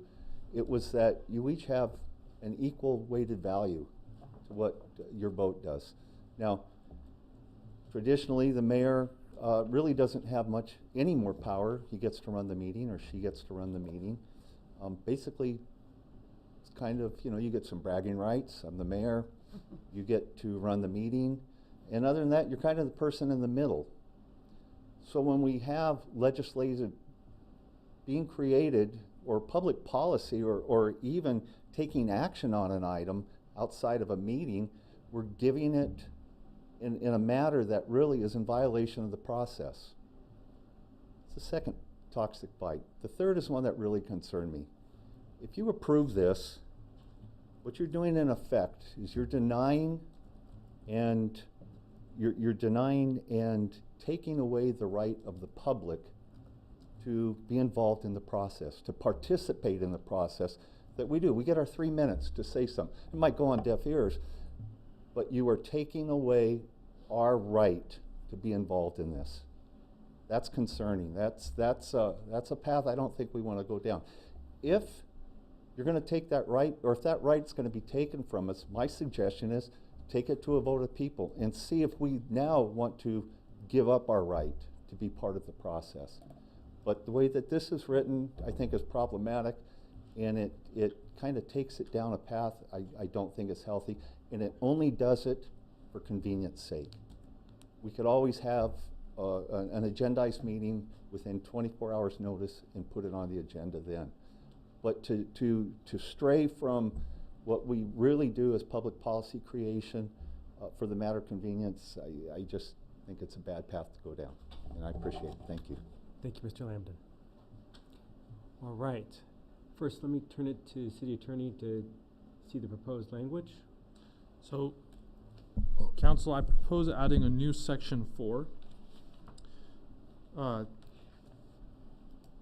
titled Reporting Out, to state, the city manager shall agendize a copy of the policy position on the consent calendar at the next regularly scheduled city council meeting. Okay. Great. Thoughts? Let's start with the thoughts on that section 4, and then we can do thoughts more broadly. It looks like Mayor Pro Tem, you have some thoughts? I was just questioning because I thought, going back, and I was trying to look in the actual resolution, and it does say all policy positions adopted shall be oh, you're right, it's communicated to the city. Got it. So my impression of this is that it's advocating for other cities as well as, like, say, the bear policies, because we're really trying to get, say, La Cañada and all these other cities, to invest with us and with Cal Cities and the COG. Like when we're writing a letter to Fish and Wildlife. Yes. I think the mayor is trying to get the language first, and then, I'm sorry to jump. Yeah, no, these are important. Overall discussion. So you're fine with the language? Yeah. Any other? I'm fine with the language. Any other comments on the proposed language section? Sorry, Okay. right. So then let's broaden it up more broadly. Let's take it more broadly on the overall policy and thoughts and discussions on that. Please. So I guess in the language, when I'm reading it, and I'm going directly to the resolution, not the report, because that's what matters. That's what gets put into our books. Its policy positions may be adopted if any of the following criteria is met. It's consistent with adopted advocacy priorities. So it's not, to me, that's not creating policy. We're not changing legislation. It's not creating policy. It's advocating for policies that we are already our priorities, like in our strategic plans. Like I keep giving the example of the bears. Mayor where are Pro you Tem, looking? yeah, I think that the language you're referring to was struck from, that was in a prior version of the resolution. It's kind of hard to tell because there's really really is hard to there's tell. different Yeah, versions. you gotta come down It's to. the final version. Oh, so I gotta go Page- up one? No, No, go, 39. go past. So right down before to- you get to the next item about the There's three drafts of the resolution. professional services agreement, go back a page from there. Okay. I thought I'd provide all of them so you could see the difference. Yeah. The You problem see is they weren't labeled Yeah, they weren't with labeled. the exhibits. That was, But it's that the was last problem. one. Yeah, yeah. Look at this one. No, it's okay. And you'll see the title Okay. has been changed. It's an So as you're looking at that, no, it'll be the resolution, not the agenda report. Yeah, So as you're looking at that, Mr. Mayor, go ahead. I take Mr. Lambden's point, but I will say that it's common practice, and I've struggled with this. I've actually agendized it before, for one council member to go before the League of California Cities and take policy position because A, the agenda doesn't get dropped at that until like 10 minutes before the meeting happens, and B, you know, we don't have enough time to agendize because we're all in Sacramento or we're all in Long Beach at that point in time. We see it in the COG. I've been part of the voting member of the COG where policy positions are taken on bigger policies than just supporting one of our member organizations or one of our neighboring cities. He's correct. The city manager and city staff is there to implement the policy that's brought by the council. And I think we do that effectively and well, and city management does that extremely well. But I'll just say this isn't unique. This is something that happens all the time within the purview of us serving as council members. So I just want to throw that out there. Sanitation boards. Sanitation board. That's the mayor and only the mayor, right? Yeah. So it's not unique. I see his point. It might be a decaying of the representative government to some point. But as far as the language in this, I feel though there are checks and balances in it, that it is only for certain items. So that's why I tend to support it with that added language of reporting out. Mr. Lambden's point, same argument I heard last time, and I think he's right in theory about this. I'm just, after having done this for over 10 years, I've learned that I have to be practical about things. We're a small city and we don't always get the best deals, and I feel like being able to pool our name with others, if that brings a larger benefit to some, but brings us a benefit either on the short term or in the long term through reciprocity, I think it might be worth it. And also, I'll just be frank, I mean, we're all elected. The mayor's elected. So if the mayor signs off on something that is very unpopular, he will be unelected in the next election. So that is a connection between the people and the decision making here. So I feel like I can stretch myself to support this because I do know the pressures that our city government is under and how tight resources are and how building relationships between intergovernmental entities does have a real payoff over the long run. And that's why I think the reporting out portion of it to the public is vital for that accountability piece. Because it's not changing policy per se. And if it is doing anything that we don't agree with as a council or as public, then when it comes to the next meeting, we renege it, we don't follow through with that same policy if we don't agree.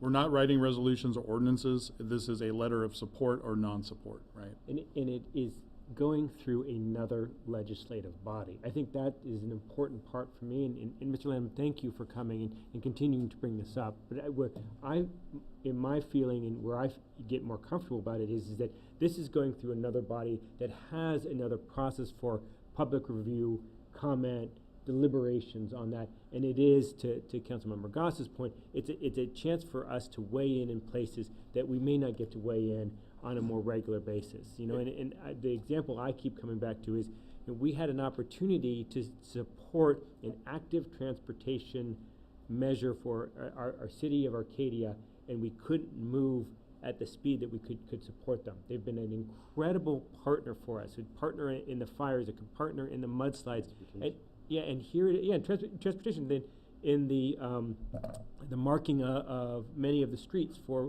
bicycle, they paid for that, and here we couldn't act fast enough to reciprocate that and support them in that, because we're going to directly benefit from it. It's effectively the mayor and the city manager giving public comment to another legislative body.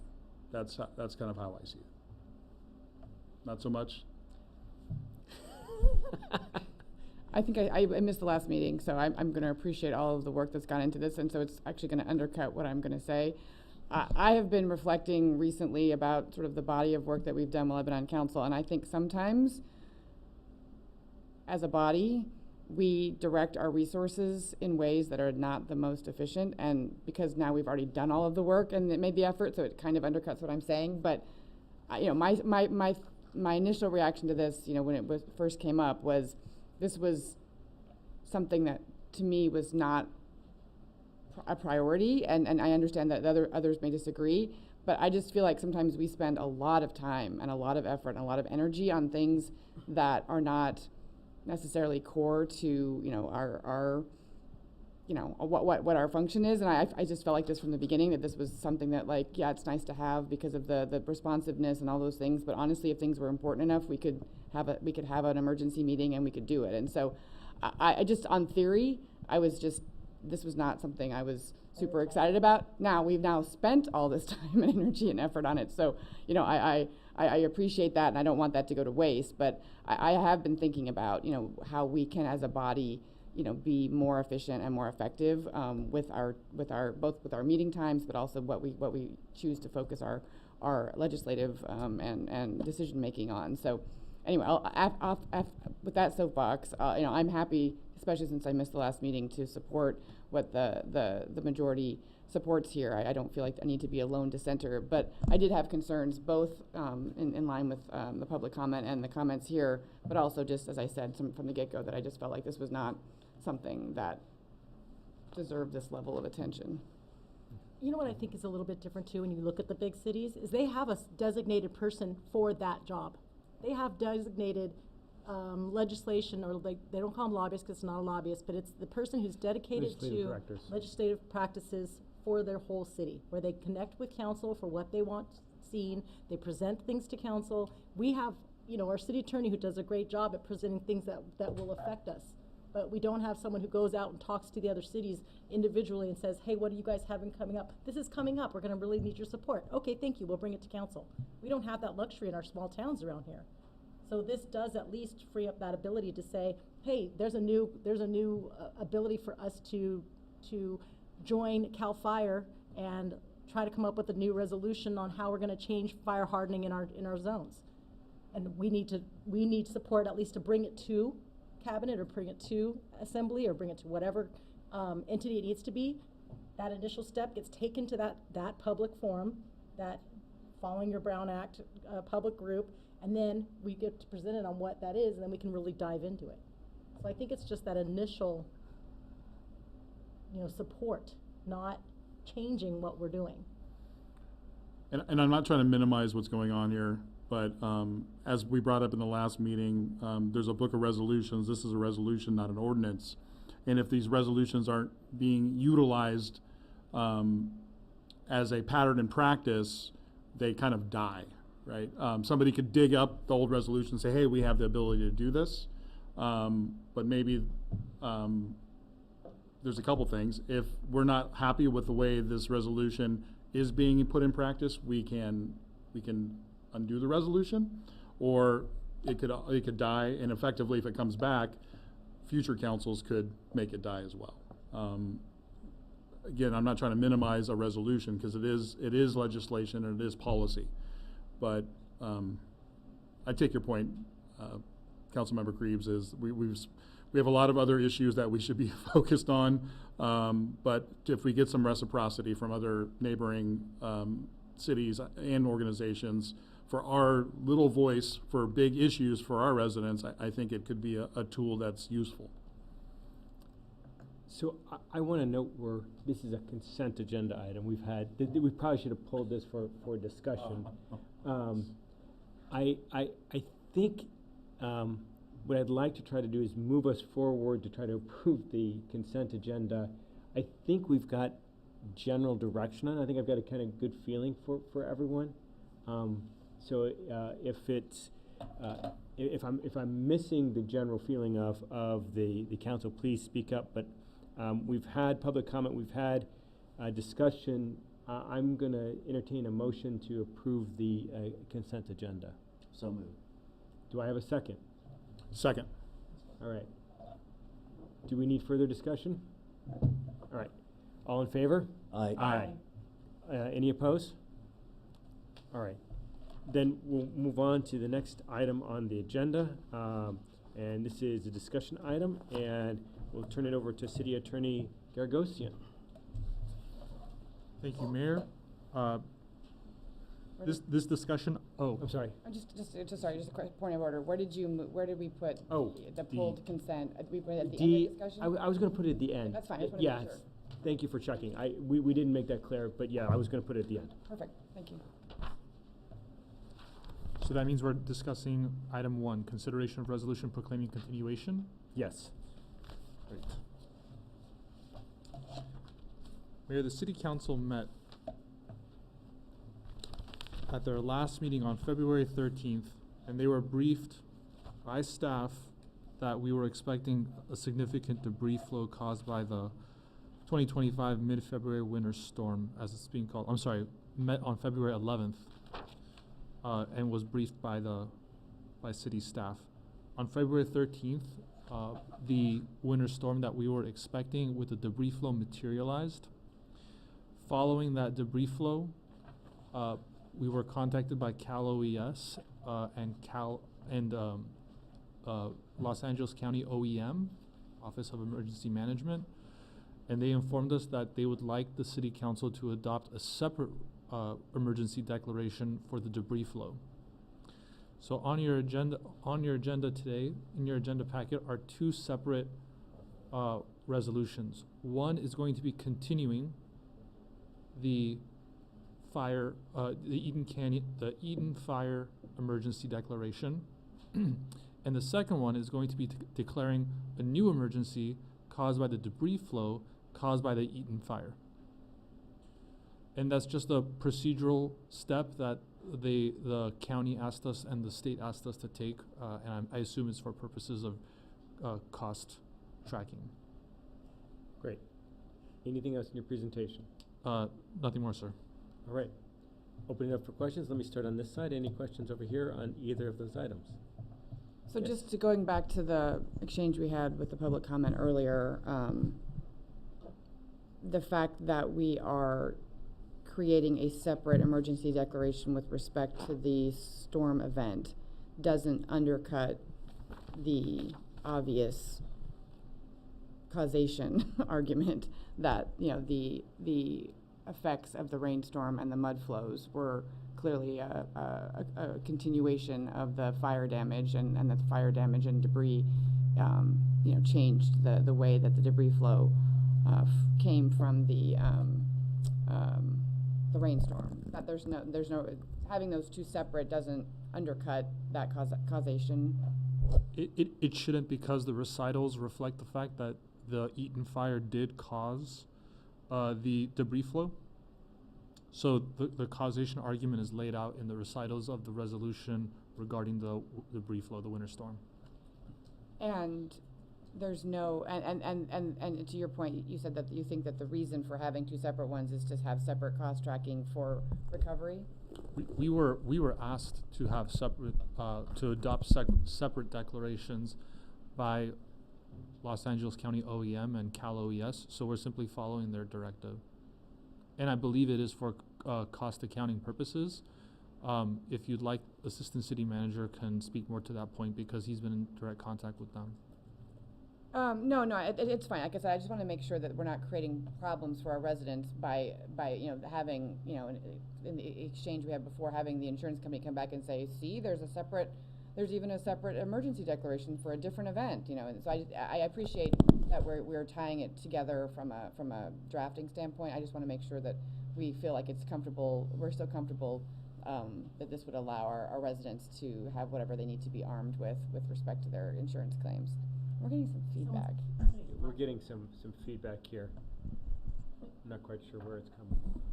You guys aren't hearing it? No, we are. Oh, you are? Okay. Stopped. Yeah, it's stopped now. All right. Sorry to. No, that's all. I appreciate that we're doing it at the request of the county, but I would also, I guess I was not clear that we were actually submitting our accounting to the county. I mean, is that who we're looking for cost recovery? I thought it was more the FEMA. No, it is for Cal OES, and it's a recommendation of our Area D Office of Emergency Management. Now, would that change anything with a future item if there are two different emergencies with collecting liability? Or would it also, is this the practice that all cities are doing right now? So, on the recommendation of our Area D, there's two ways to approach this. We can wait to see if the county meets the threshold, or we can file on our own and base it on our budget and the impacts to the city. And so the recommendation is to take that approach and submit based on our budget or the impact to our budget. So that's why we're separating the two events. Do you know, because that's a follow-up part of this. Thresholds change depending on emergencies and recovery, whether it's state level or federal, depending on amounts at times. So if we separated them, would that undercut the threshold and therefore it stays only in state and not federal, or is it that high already? That could be one of the reasons why they're separating the events, and it's my understanding that the state and FEMA is going to track these as two separate events. Can you tell us what the threshold for Cal OES is for an event like this, the dollar amount? It's I don't have the exact number is not there, but for the county-wide, it's somewhere in the $75 million range. And do you believe we're going to reach 75 million for? I can tell you that Sierra Madre for the mud flow event is at about $2.5 million, but I don't have the numbers for the county. Thank you. Other questions? All right. Then let's go ahead and open this up for public comment. Madam Clerk, did you receive any comment cards for this item? Mr. Mayor, we did not receive any emails or comment cards. All right, so we'll bring it back to discussion. I think we've had some good questions. Is there any further discussion on this item? Maybe just a comment. So I feel like the title helps, saying it's a continuation. And I don't know if in the third whereas, and I know how much Councilmember Creeves loves the sausage making and live edits. But it says, whereas on January 9th, 2025, the City Council proclaimed a local emergency caused by the Eaton fire. And I don't know if it's worth adding a phrase, and anticipated debris flow at when that public emergency was declared. Because we did. It's on the record. We did that. We said while the fires were still burning, we said debris flow will come. Yeah. And so I don't know if it's worth adding that phrase in the third whereas or not, just for that proximate cause type of connection. City Attorney, do you see any problems with adding that? I don't see any problems. I am seeing strong support for that, and I think we should add that language. Do you have the language to add? I believe it's probably going to be reflected in the minutes. It will be reflected in the minutes. And you have enough that we can make sure the resolution's accurate then? Yes, we can. Great. We can do it. We can transcribe it. Okay. Any further discussion on this item? Then I will entertain a motion for the approval. So moved? Second. All right, all in favor? Aye. Any opposed? Motion carries. All right, we'll go on then to consideration the adoption of a code enforcement body-worn camera item. So, City Attorney. Council, the city of Sierra Madre has a body cam policy for the police department. As you may know, the police department has many internal policies that they adopt, often templates that they use published by a company called Lexipol. And this body cam policy is modeled after that Lexipol policy that the police department uses. There is, unlike the police department's usage of body camera footage, I'm not aware of any law that limits the way body cam footage or body cams are used by code enforcement officers. Nevertheless, I thought it'd be a good idea if there was some policy attached to it, given the possibility for potential abuse. So we drafted this policy based on the police department's policy, and we brought this before the council because obviously there are privacy implications, and we thought it might be helpful for the council to see what the police department does with its body camera footage, and also what we anticipate the code enforcement officer to do with this body camera footage. And to give you a practical sense of what this looks like on the field, and the reason why staff feels it's necessary, is I'll give you just a real example. It's happened more than once where our code enforcement officer spots construction happening at a site, goes to that site, tells the workers that they need to stop work, and then the property owner will come and get into a fight with our code enforcement officer, and then lodge a complaint with the city. And then it comes before my desk, and then I turn to the code enforcement officer and I said, hey, he's alleging or the property owner's alleging all these things.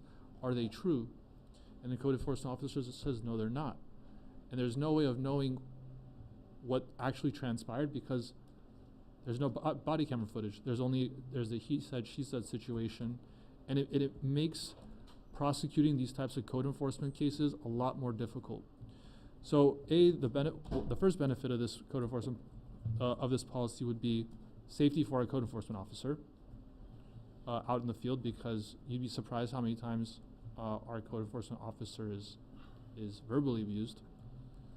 And also being able to transcribe this information, record it, and then if needed to transcribe it for code enforcement purposes to prosecute these cases. Thank you. All right. Questions from the council on this item? So the report actually states more of a priority of helping regulate also our court enforcement and making sure it's I can't remember the exact wording, I'm not on it right this second, but that it's consistent, so that all codes and laws are consistent, and there's a recording showing that these are being presented. So I'm asking, I guess, the other benefits besides just our liability that way would be also keeping our city transparent, correct? Yeah, well, there's a number of things this does. There's a retention schedule for one, so we have a clear sense of how long these videos need to be kept. There's a limitation on who can access these videos, how they can be accessed, when recordings can actually take place, privacy protections to avoid abuse. So there's significant limitations on how these videos, how we can record this body camera footage. And again, unlike for the police department, I'm not aware of any law that limits code enforcement officers in their usage of these body cameras. So this is the city of Sierra Madre taking an affirmative step in trying to prescribe what the code enforcement officer can and can't do with these cameras. Does law enforcement usually, and would code enforcement normally notify the person they're being recorded? Yes, it's Or part of the. just assume? Yeah. Oh, well, they don't currently have body cameras on them. No, So we don't have this in issue. the future. Yeah, yes, it depends on the situation, really. If it's a public place where the person doesn't have a right to privacy, Okay. there isn't necessarily an obligation to notify them, but in a private location, like if you're entering someone's home, for example, Thank you. there's an obligation to notify the individual. And then to affirmatively request their permission. And if the permission is denied, the code enforcement officers turn off their camera. and it says something about they turn off their camera and they leave there's some other wording about what happens if the person does not want to be recorded. Yeah, again, it's situation specific, and we outlined 5 different situations. The first is non-code enforcement activity, code enforcement activity on public property, code enforcement activity on private property fully exposed to public view, code enforcement activity on private commercial property fully exposed to public view, and code enforcement activity on private property not in public view. And obviously it's the 5th one that has the greatest privacy concerns. And then it says the code enforcement officer must leave the premises? If The asked. latter? If asked to, correct. Oh, it just says if the property owner refuses to grant access to the property? Right. Okay, the code enforcement, I got it. Yeah, the next sentence says if they denied permission to have the recording, then they deactivate the camera. Got it, thanks. Yes, question. So I understand that you don't know of any other policy put in place for the body worn cameras for code enforcement. Do we know if other cities' code enforcement officers are indeed wearing the body worn cameras? Yes. Okay. Yes, we actually in part modeled this on another city's, I don't have the name of the city in front of me, but we modeled it on another city's ordinance as well. So we took the police policy, and we took the policy of the other city, and we kind of created this hybrid version. So there are other cities that have policies governing their code enforcement's use of this. You're just saying that there's no law. Correct. On the, on sort There's of no the- state law. There's no state law. Okay, got it. Thank you. Other questions? Madam Clerk, do we have any public comments on this item? We do not, Mr. Mayor. All right, I'll bring it back to discussion then. Any thoughts on the item? Okay. Just to, I think, follow up on the question that Mayor Pro Tem asked. I mean, to me, the other benefit is transparency in the sense that if there was a resident that had an interaction with our code enforcement officer, their ability to also use this as evidence of the interaction is present where it is not today. And this is nothing specific to the current code enforcement officer, but to the extent that we had a code enforcement officer who was not engaged in appropriate behavior, one, I think this would act as a deterrent, right? If you know that you're being recorded, you tend to act more appropriately. And two, obviously, then we would have evidence that that our staff was not acting in the way that we expected. So I actually like it from that perspective, and I think that's one of the biggest benefits of the body worn cameras on the public safety side. So I would think that this, I sort of view our code enforcement as law enforcement. They are literally out there enforcing our laws, and so I personally don't have any problem having it be similarly treated in this way as our police department officers. And it's to follow that, it builds trust with our city and our staff and our public, that we're transparent. It's not a he said, she said, like you said. I forgot to ask, this says there's no cost, but the body cameras cost money, so how? So the body cameras have been purchased. The only cost that came to my attention later is the cost to subscribe to evidence.com or Axon? So when our police department purchased their body worn cameras, they had 2 cameras as backups. So we'll be using one of the backup cameras. When and if the police department needs the additional camera for staff, if there's additional staff, or if it's needed, then we would look to purchase an additional body worn camera. And the cost would be approximately $6,000 with service through 2028. For this, for this body use camera, there would be some licensing cost. It would be minimal, somewhere between $700 and $800.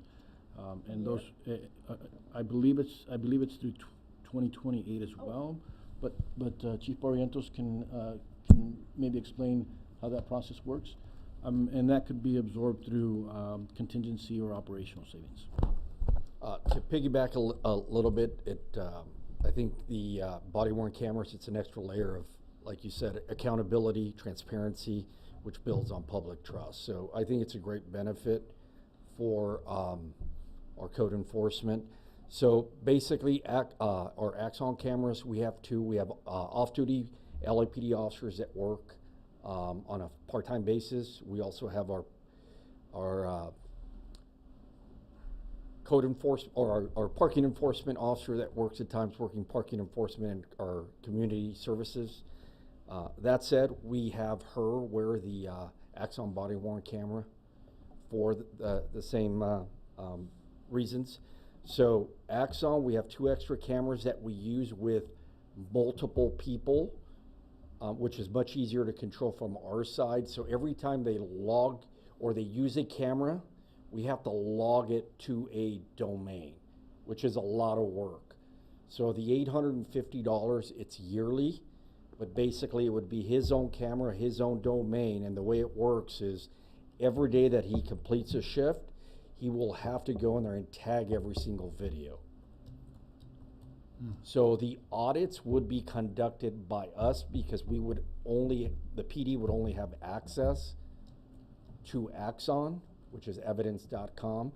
So the same way we audit our officers, we do about 12 videos random a week currently. We would randomly check his videos to ensure that he's complying with, rules and regulations, the law, things of that nature. And I think one of the great things too, if he is confronted by an individual that declines to be recorded, it's a perfect tool to dictate, resident at such address as requested, I turn off my video, I will be going off video. That way it shows complete transparency, not that you're hiding anything. So there's great benefits to it. Great. Other comments? Yeah. So first I want to preface that, as a council member, most of us have had residents give us emails regarding, things with code enforcement, right?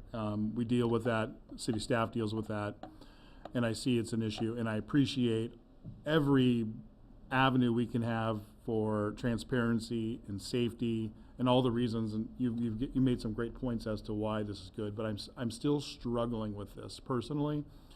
Why, and we talked about privacy, and just because it says it's privacy, I feel like there's not an expectation of someone coming on a work site that they're going to be recorded, a resident or anybody.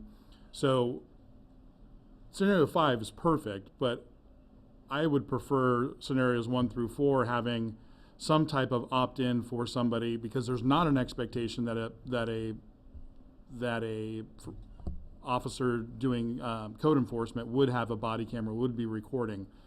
So I personally struggle with it for those reasons. Police officers, they have use of force. There's allegations of denying people the civil liberties or civil rights abuse issues, but I don't see it getting to that level with a code enforcement officer. Therefore, I don't see there's an anticipation of a resident expecting that. And I'm fully about supporting the code enforcement officer, because people do get a little irate and upset. I'm not trying to minimize that part of it, but I'd be more comfortable with this personally, if every interactions, if they're going to activate the camera, even if it is in the public view, that I'm going to record, feel free to record some kind of announcement at that point in time, because there is no expectation of this. And it's only scenario 5 that. If I can make a recommendation, is when they make that contact with the code enforcement, is, sir, I'm letting you know that I am recording. Even on, I'd be more comfortable if every single call, yes. Okay. Well, that's an option. To clarify, every scenario requires the disclosure of the recording. I think you're asking for something different. You're asking that it be that permission be asked, because every scenario says the officer must disclose during the course of the interaction that the encounter is being recorded. So, and I'm just going to say that I'm trying to weigh your sort of concerns. sense of what people expect is not really what expectation of privacy means. It's if you're in public, you may not expect people to be recording you, but you have to expect that everything you're doing is viewable and you know, anybody can see it, and so the difference between me seeing it happen live and me seeing it later on a recording is not like a distinction that is drawn. So, I mean, certainly I think in the actual public, I mean, no one has an expectation of privacy. No, agreed, and I know So- that, but. So I just don't want to create a lot of like distinctions here. I think we should either go one way or the other. Like you're in private, so you need permission, and then that's the only permission, or you need permission every time, which I think then probably undercuts the effectiveness of it to me, because in the instances that I've seen there be interactions and negative interactions between the public and the code enforcement, I suspect that those people are almost to a point going to refuse to be recorded. And that's, to me, that's going to undercut the not undercut the transparency part, but undercut the protective and evidentiary benefits of this, because then we will not have evidence of the he said, she said. And if you're being confronted by code enforcement, you know, it's potentially that you are trying to avoid the rules. So, you know, it's there's sort of an expectation that I think that those people are also probably going to try to avoid detection of the interaction. So that's my sense. Ask a question about that. Isn't there part of code enforcement, as well as arson investigators and other investigators, there's a code that allows them to bear arms. There's codes that allow them to follow the same laws as a police officer in their coding. Correct me if I'm wrong. I think what's unique and different as it relates to code enforcement, we don't need to ask for permission to record you. We don't need to ask for permission to go into your private home and record you. However, if you do, if you ask us to turn it off, we may turn it off based on the circumstance. But that's the difference. I think the difference in code enforcement here is if you enter private property, because the work of the enforcement officer is, the scope is different than law enforcement. I agree, but that's not my question. My question is, and you might not know it, you guys might know it, isn't there code written for their safety as well as others about what their allowances are? Like I said, for instance, an arson investigator is not a police officer. They haven't been trained in certain things, but they still bear arms. They still have a code of ethics that's built into their code. But they have been trained to bear arms. Right. Well, but I'm saying they're trained to use a camera, but they still are held to a certain code. They're going on your property, they're accusing you of something possibly, they're writing you up for something. There's still something based in that job description, that job that is not to the level of a police officer, but it's not a public servant. So, Mayor Pro Tem, what you're referring to exists in other cities, not in Sierra Madre. For example, the city of Pasadena has a code enforcement policy and safety manual. I think it's called something like that, and it lays out what all the safety protocols are, what the code enforcement officer can and can't do. It's on my list of things to draft after I get through some others, but it's something you'll probably see in the future. This was just the most pressing one, so I wanted to bring it to you first. I think to go back to Councilmember Krieb's point, building on yours, Councilmember Garcia, you know, if we had someone go in and have to ask permission, there may be multiple people on the site. It's a public site.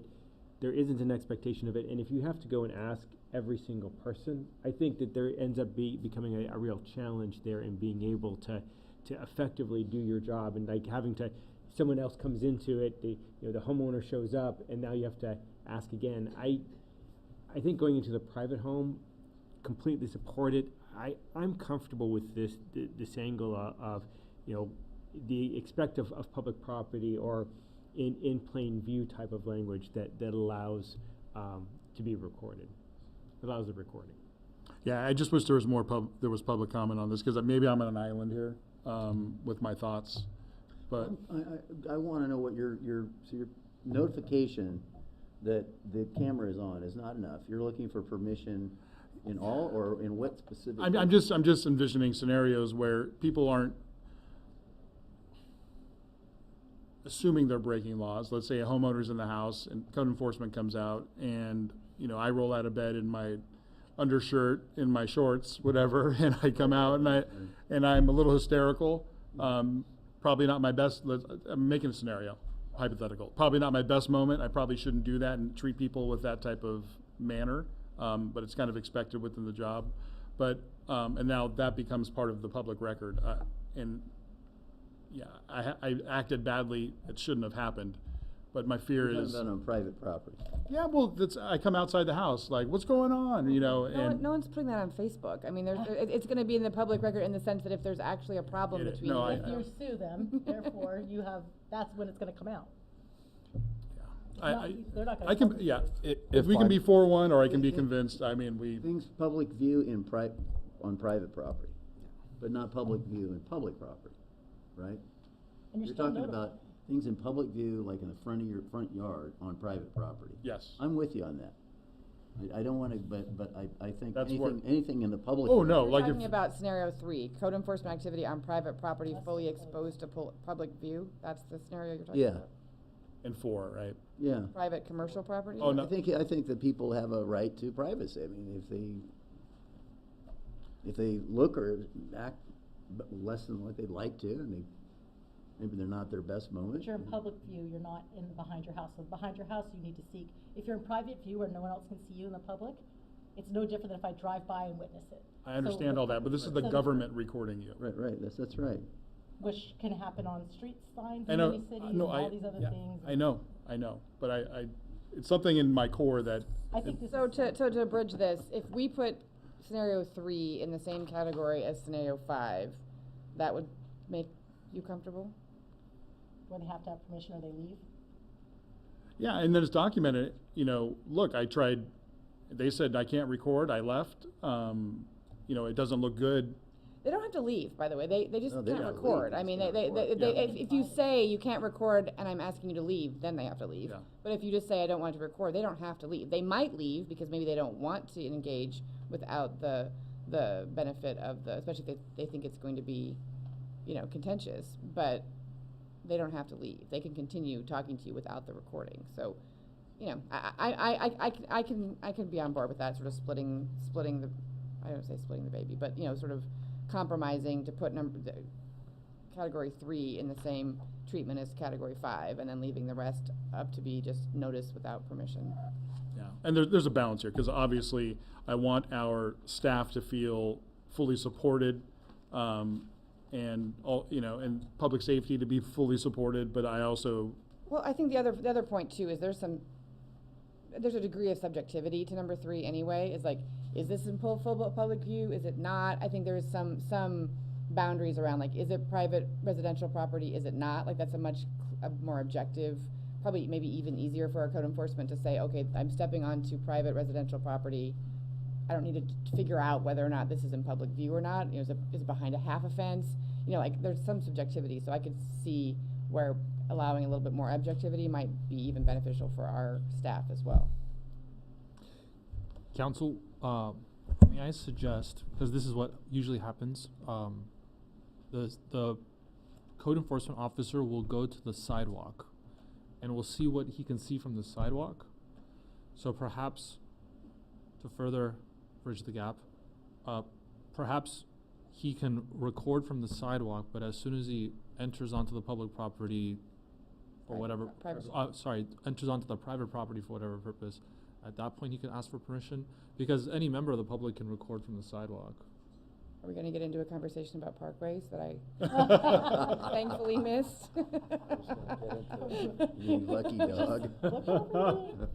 Because I don't, for example, I don't have a sidewalk in front of my house, but I suspect the first, you know, bit is probably technically the equivalent. But anyway, I'm sorry. Don't mean to. That I would be fine with that too. It's really. Councilmember Goss, or Garcia? What about you, Councilmember Goss? How are you feeling? I can work with that, sure. I mean, I feel like we gotta throw a bone to our citizens when we're talking about government entanglement with them, and they engage on, particularly in their private property. I feel like you're in a kind of a, I don't know, kind of a sacred territory there for a lot of people. But I think they also appreciate this. From the public I've heard from, they're gonna appreciate this. Well, How so? Because it shows transparency, it shows a recording of what happened, it keeps us accountable. The whole thing that we hear is not, we don't hear complaints necessarily from code enforcement. We hear the complaints from citizens that they don't want to be enforced this way. This is what happened, you know, and well, then let's look at the recording. Yes, let's keep this person accountable. And that's the point that Chief made that was swaying me back. Which is the majority of the thing I hear. Exactly. Yeah. I'm just gonna suggest you put a shirt on before you go outside. Okay. So if we can bring this back around, Protect the integrity. if we put language in that you can record, that the code enforcement officer can record from the sidewalk, but the minute they step onto private property, then they have to ask permission. The public right-of-way issue is confusing though, so I don't. I did just realize we haven't taken public comment, and we may want to take public comment on the item before we make. Oh my goodness. I thought you offered. I thought we did. He offered and there was none. That's why I started. Oh, we did. Did I? Yeah, so we're in Apologies. discussion. That's why I said I wish there was Right? public comment. Okay. Yeah. Apologies. No, No, thank good you for catch, yeah, checking. just in case.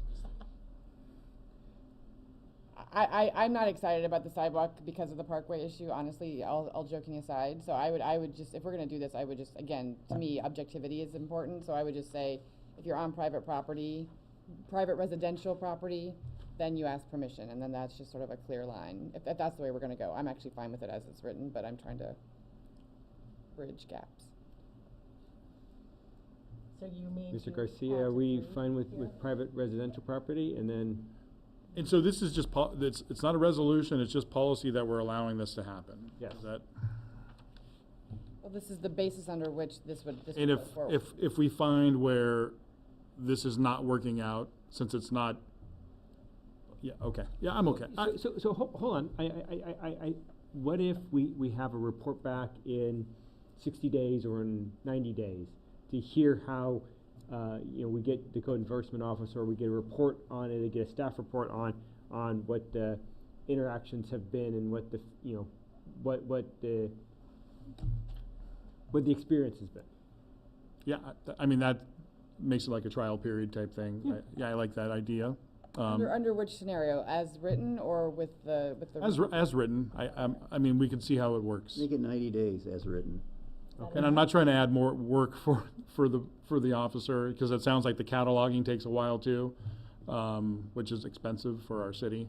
But yeah, I'd be okay with that. And is there a way that we can make sure that we make the report from the code enforcement officer not be overly burdensome?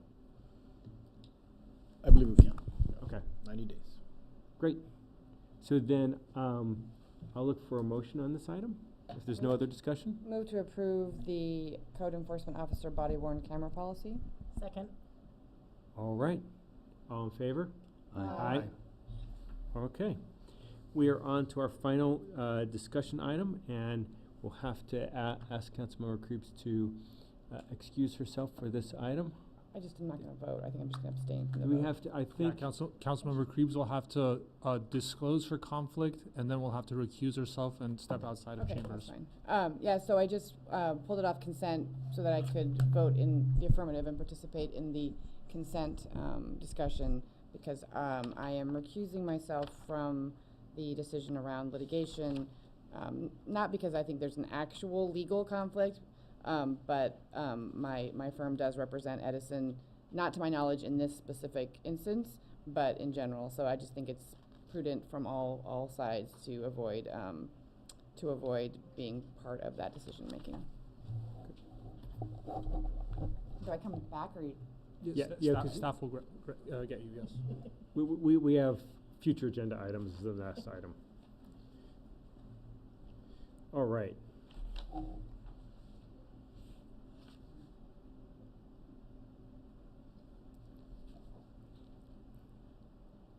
All right, so, do we need to have any, so do we have any, first we start, do we have any questions on this item? Do a presentation on this item. No? Well, I don't know, it's a consent item, so I don't know if do we need a presentation on this? It's on discussion now. If you'd like, Mayor, I can. Or Why don't we do council, I can a short present the item. a short, So, apologies, let me go to the right page. So the city council is going to consider a professional services agreement between Barron and Bud, PC, and Diab Chambers LLP. These are both law firms. They specialize in wildfire litigation. If the city council is to enter into a contract with these two parties, it's going to be tied to the SCE litigation that they've authorized the city to enter into. I'm happy to take any questions about Baron Bud or Diab Chambers or the contract itself.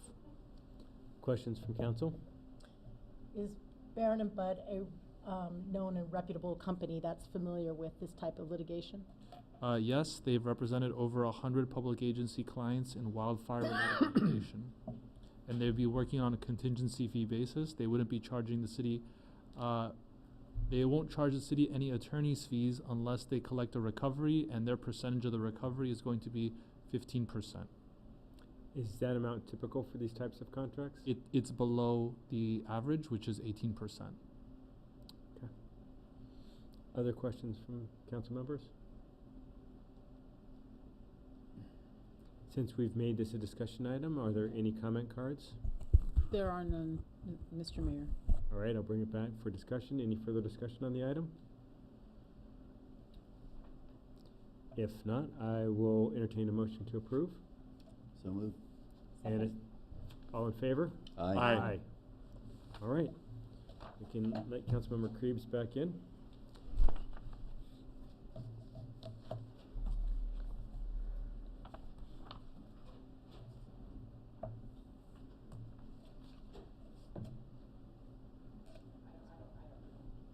All right, as Councilmember returns, do we need to report out on the item at all? No, because it's in public, okay. So then we're at future agenda items. Are there any future agenda items that people have that would like to add to the agenda? Mr. Yes, Mayor, thank you. would like the council to receive a presentation from the representative from the Insurance Commissioner's Office, Julia Svetlana Juarez, concerning homeowners insurance. Okay, great. Councilmember Gossett, earlier you read off a phone number. Do you have that phone number handy? Yeah, it's 800-927-4357.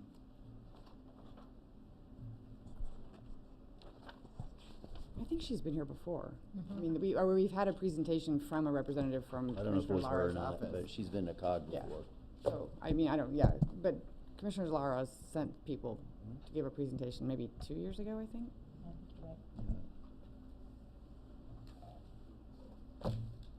Okay. Other items? Mr. Mayor, and I don't know if this raises to an agenda item for the council, but, you know, from time to time, we discuss traffic studies regarding stop signs and things of that nature and safety for our residents. And we both live on Grandview. I'm not talking about our section of Grandview. I'm talking east or west of Baldwin, how it's so narrow. And there's been accidents there. And there are 3 houses that were severely impacted by the fire that will have rebuilding and construction and phase 2 going on hopefully soon. You know, maybe we look at a traffic study, think about how parking and parking loads should be considered because of the safety of the elementary school, the safety of Alverno down the road, and the safety of our residents walking dogs and the safety of people driving vehicles and personal property. Where specifically, sorry? You know, it's really bottlenecked obviously behind, between Auburn and, is it Adams? Maybe not even that far, Hermosa. But it stays narrow. Auburn West is what you're saying? Yeah. Yes. I would say Baldwin. I would say Baldwin, just, you know, maybe study from Baldwin all the way to Mitchell-Linda.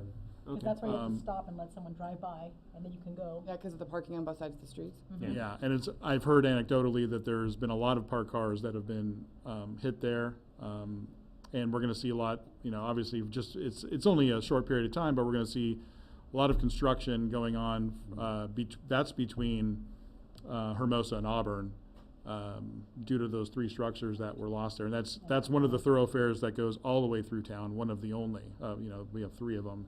So it's just a concern for public safety, and I don't know if that rises to an agenda item, but I just wanted to bring that to the council's attention and staff to maybe look into that expeditiously. And that's Grandview West. West of Baldwin. To Michelinda. Yep. Yeah, and really, all the way to Lima or Sunnyside, it gets, maybe all the way to Sunnyside, it's narrow, so may as well go to Michelinda, right? It's Okay. better on that side, on that end, though. Yeah, It's- it is you're right, better. it's more- it's we're closer. in future agenda items, and we'll try to keep us from having discussion on Yeah, this. I'm just, Clarifying. Clarifying Clarifying, where- okay, Yeah. sorry, thank you. Other agenda items?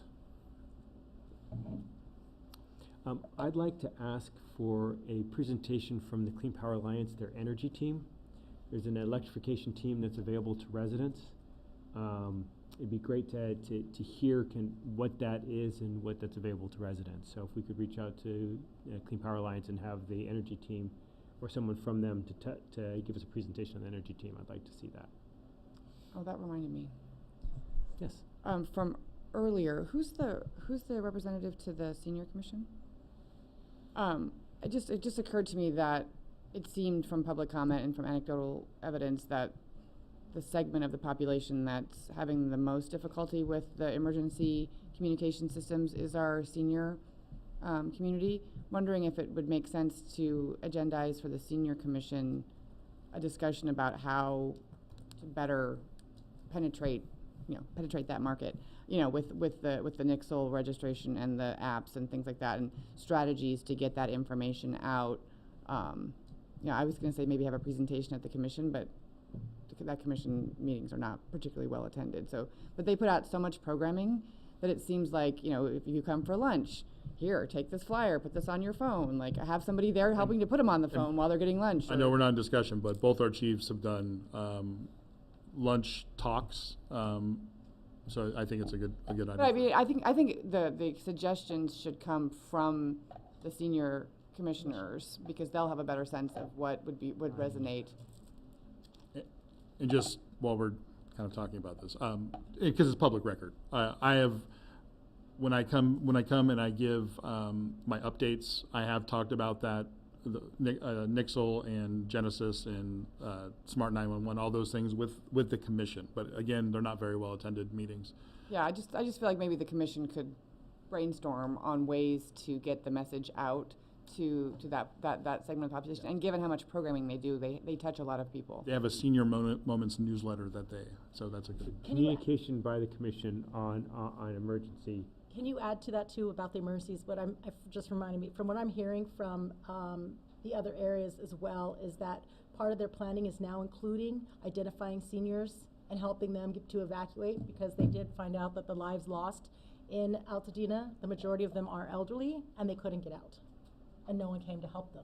So if we can identify those people through the senior commission or through some type of awareness, as those are the people we will need to help. Interesting. So this will be agendized, or this will be agendized on the senior commission. Correct.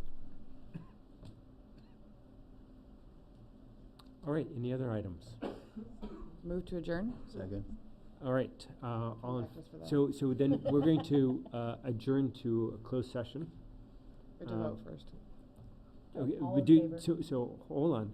I just want to make sure I get the procedures right. So do we, if we move to adjourn, we can't then adjourn into closed session. So how do we adjourn into closed session? We've got a move to adjourn. Does it have to be moved to adjourn to closed session?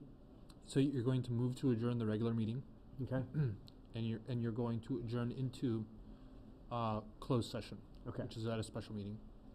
all right. So then You we don't take, continue your take existing. public comment on the closed session? You don't take public comment on the closed session? I think did you take public comment on the closed session when you opened the closed session? Yes. Then you don't have to take it again. All right, I move to adjourn to closed session. Do I have a second? All right. All in favor? Aye. Forgot about closed session. Gotta go